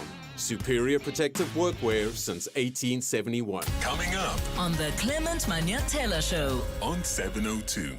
Good morning, Khamotso. Good morning, Rugger Raisins. How are you? Nice to have you in the studio once again. I enjoyed your show yesterday. Thank you so much. much. I was driving home. I learned quite a bit with legal stuff and all the rest of it in your open hours. So Yeah. I'd commend you on that. Thanks for entertaining little Ray here. What you got coming up today? You saw my drive to work today. My other work. Lots coming up today. Of course, we must congratulate the Arsenal fans, right? I mean, it's a 22-year drought, right? It's 22 so years it's been since, 22 yeah. years since. So it's not a Yeah. 21-year drought, it's a 22-year drought. And of course, I think we're going to speak about, those wins that you get, man, or that you have after waiting for so long. And then you finally get the thing, whatever it is, the girl, the job, the money, after so long, after waiting. Does it feel as good as you thought it would? That's going to be our talker today. It's so true. It's like that proverbial dog that runs after the car. Then he catches the car. Yeah. And then what? And then what? Yeah. And of course, we're not dousing the joy of Arsenal winners. I know that they are celebrating today, so we're going to be having that conversation. And then there's something happening in Durban. It's very tense. There's protests there, illegal immigrant protests, but also the immigrants have now taken to the streets. They're camping outside a particular center, their refugee center. And we're going to have a conversation with one of the immigrants about why they are protesting. And also we'll speak to March and March about their protest that they've been having there. I do think that it's very concerning, Ray, especially because Yeah. it seems as though the tensions are rising, and I think we might end up, if we're not careful, with people getting hurt. So we've got I that. keep saying that. Okay, I keep saying, yes, right. If someone is here illegally, they need to leave. That's my Yeah. point of view. That's my take on it. But be careful. If you hurt somebody, if you kill somebody, Yeah. you are the criminal then. Absolutely. Yeah. Think about it. Yeah, and then of course at the end of the show, in the final hour, we are going to be speaking about body corporates. You know how they can be a law unto themselves sometimes. Oh, yeah, they can. Yeah. So But they're so thankless as well. And Yeah. I was on a body corporate recently, and we sold the place, and I'm gone. But what a lot of work, and they don't pay you for it. It's a thankless job. So, yeah. So we talk about legal stuff there. there we go. That's Khamotso Modisa. She's in for Clement Mandela between 9 and 12 today. The Midday Report with Mandy Wiener. The Midday Report at its heart is a current affairs show, but it really is a show about everything you need to know about and everything you didn't know you needed to know about. Our listener is sharp, plugged in, curious, has developed opinions, but is still open to learning new things. My favorite part is how witty, sharp, and funny our listener is. What we cover every day is breaking news, current affairs, politics, the courts, global developments, science, education, popular culture, sports, books, and of course, good things too. I like to think of it as a lunchbox with a little bit of everything. What I love about 702 Land is that it is full of energy. There's always something happening, a developing story to follow. But it's not parochial. The 702 family cares about what is happening in the world around them and how we plug into that. The Midday Report with Mandy Wiener. Weekdays from 12 to 1 p.m. That's Fani before he got naked. Fani's insurance premium went up for no reason, irritating him more than when the boys ignored the really, really, really funny meme he posted in the group chat. What? So Fani got naked. He got comprehensive car insurance and a way lower premium in seconds on the Naked app. Go Fani. Get a car and home insurance quote now at naked.insure and see how much you can save when you get naked. Naked Financial Technology is an authorized FSP. Get naked. Evolution doesn't wait. Introducing the Chang'an Uni S.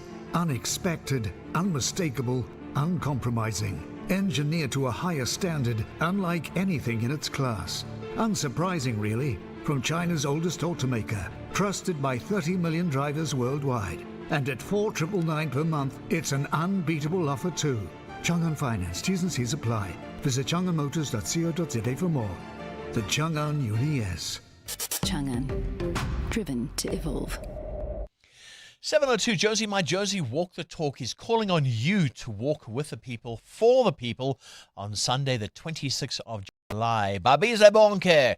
And this year, you can choose from 3 different inner city routes. The 8-kilometer 44 Main Street route takes you from Ellis Park through Mabanong and Jules City, past the Field of Dreams, then to Maharishi Incivility Institute, and then you go through the Main Street precinct, Gandhi Square, and past the Carlton Centre, finishing off, of course, at Ellis Park. So whether you're taking on the 8, 5 or 15 kilometres, enter now on Prime Media Plus and get ready for the 7:02 Josie, my Josie, walk the talk, hosted by the City of Johannesburg. Join us. Let's walk the talk. This is 7:02. Coming up to 8 minutes to 9 o'clock, and it's Corporates That Care. Welcome to another edition of Corporates That Care, where we shine a spotlight on South African businesses and individuals making a tangible difference in their local communities since its inception. This initiative has gained remarkable momentum thanks to the invaluable support, of course, of 702 and Prime Media Outdoor. Today, we take a look at the R&B Talent Unlocked program, an initiative designed to help emerging artists build both their creative practice and professional careers through mentorship and skills development. And joining us in studio is Nana Piri, R&B Head of Corporate Client Coverage. Nana, hi. Good to have you with us. Good morning, Ray, and your listeners. Welcome to 702. Oh, it's a pleasure to be here again, actually. Yes, you have been here before. Yes. I remember now. You spoke to my colleague. Now, what is the R&B Talent Unlocked program? In simple terms, what's it all about?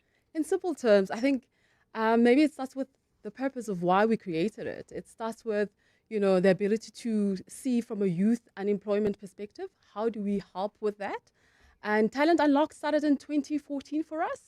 And there we are reaching out to artists who are emerging, and we're saying to them, we can actually help you in terms of, find right mentors for you to help you with your business. We can actually, in terms of commercializing as well, give you access to market. We have on a regular basis something that we also sponsor, R&B Latitudes Art. So that is currently happening from today actually, 20th, throughout this weekend. And there we give access to the alumni of this Talent Unleashed, R&B Talent Unleashed program to come and showcase their work. Because I think the biggest challenge for artists in terms of the creative arts is really getting access to market. And we help them with this program to get access to market and see the markets for them to access to. Yeah? You talk about come and showcase your work. Where? Because the reason why I asked that, it's so important to get that exposure. I hear Nana, I think, whoa, that's really good. I look at your work and I go, that is fantastic. But it's only because I've seen it, only because I've heard it. So how can people get involved and do that? Okay, so you can go into our website in terms of the First Rand Foundation and look there in terms of the program. It's called R&B Talent Unlocked, and apply as an artist to say, I want to be part of the program. And when you're part of the program runs for 12 months. We actually give you access. You have people who actually help you and give you access to the market. So in terms of you coming to showcase, you'll have curators that say to you, we actually going to choose the 20 out of, or a select few out of the class and say, come and showcase there so that you can, have access to market. I think maybe I can give you some stats in terms of how we've done to date. I mean, we've had over 140 students that we've taken, artists that we've taken onto the program. And each year they go and showcase their art, both on our campus, on the R&B campus, as well as these art fair. We've got the R&B art fair, the Durban art fair. We've also got the F&B art fair that also happens right here, where they can actually access. And I think last year in the R&B Latitudes art fair, we actually sold almost more than 300,000 of new emerging artists as we give them access to that market as people come in to see their work. That's incredible. It really is. And like you touched on there, you talk about mentorship. And it's so important to have someone who's walked the talk, as we say on 702. And let me guide you a little bit. Exactly. Absolutely. And I think, the beautiful part about South Africa is that, we've got talent galore. We've got lots and lots of talent. And it's only waiting for opportunity.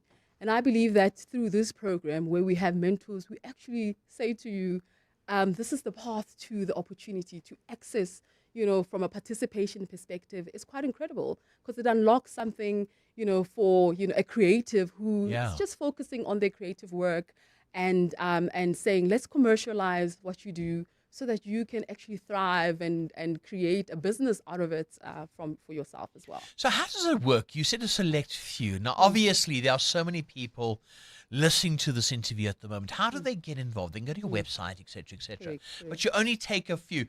Do you look at their work? Do you judge their work? You have some really bright talent out there. Let's narrow this down. Yeah, so we've got a panel that judges their work and say, we believe that out of the applications that we get, we typically take anything from 30 to 50 individuals per year. And then we get applications and we assess the applications and say, these are the applicants that we're going to take this year through this immersive program that we look at. Yeah, but your art program, this is so different from others. It's special. For you, what makes it so special? Because, you're coming in this morning, I'm looking at you, and you're really proud to be producing this because it's an amazing feat. It really is, and you're helping youngsters. So for you, what makes it that special? I think what makes it special is, seeing someone super talented right at the beginning of their career blow up and win awards. And become commercialized where their art is actually goes further and beyond. So as you know, creative arts sometimes, people actually struggle to get work and sell their artwork as well. So I think for us, it's an opportunity to, play our part in the unemployment world for in South Africa. But that's exactly what you're doing, and I think that's what makes us so proud to have you on our show today. Beyond that, and you spoke about, use the word beyond, what happens afterwards? Do you keep in touch? Obviously, these famous artists, they may go, Nana who? Because they become so famous. But what do you do? How do you keep in touch? How do you nurture them further? We nurture them. We sometimes have functions with the alumni to come together. I think, last year during the B20 and the G20, we've had some of the alumni actually be showcasing at one of the clients that have requested us to actually come and bring some of the artists to showcase. So we still keep in touch. We show, any opportunity even now with the latitude that's coming up, we give them opportunity as we go every year. Fantastic. You say coming up. Give us some dates. I want to come and have a look. Yes. It starts from today, the 20th of May, in the evening. And I think you can access the tickets. It's opening we're opening it today for clients and our clients, but throughout the weekend, it's open for everyone to come and support. Please look for the R&B Unleashed Talent Unlocked, and go and purchase one of the art from the R&B Talent Unlocked. I think that will go a long way to these students, these artists that are actually showcasing. There we go. Go and check that out. You'll get all the wheres and the whens and all the information that you need. Nana Piri, R&B Head of Corporate Client Coverage. Thank you so much for joining us on 702. It's a pleasure. Thank you. Lovely to be here. Lovely to have you. Looking forward. Really, really, really looking forward. 702 podcasts are on 702.co.za. And that wraps up our time together. If I didn't get your WhatsApps, your emails, and all the rest of your messages, well, Bong should be back tomorrow, and we'll do it all again. It's 9 o'clock. This is EWN. Good morning, I'm Sfiso Zulu.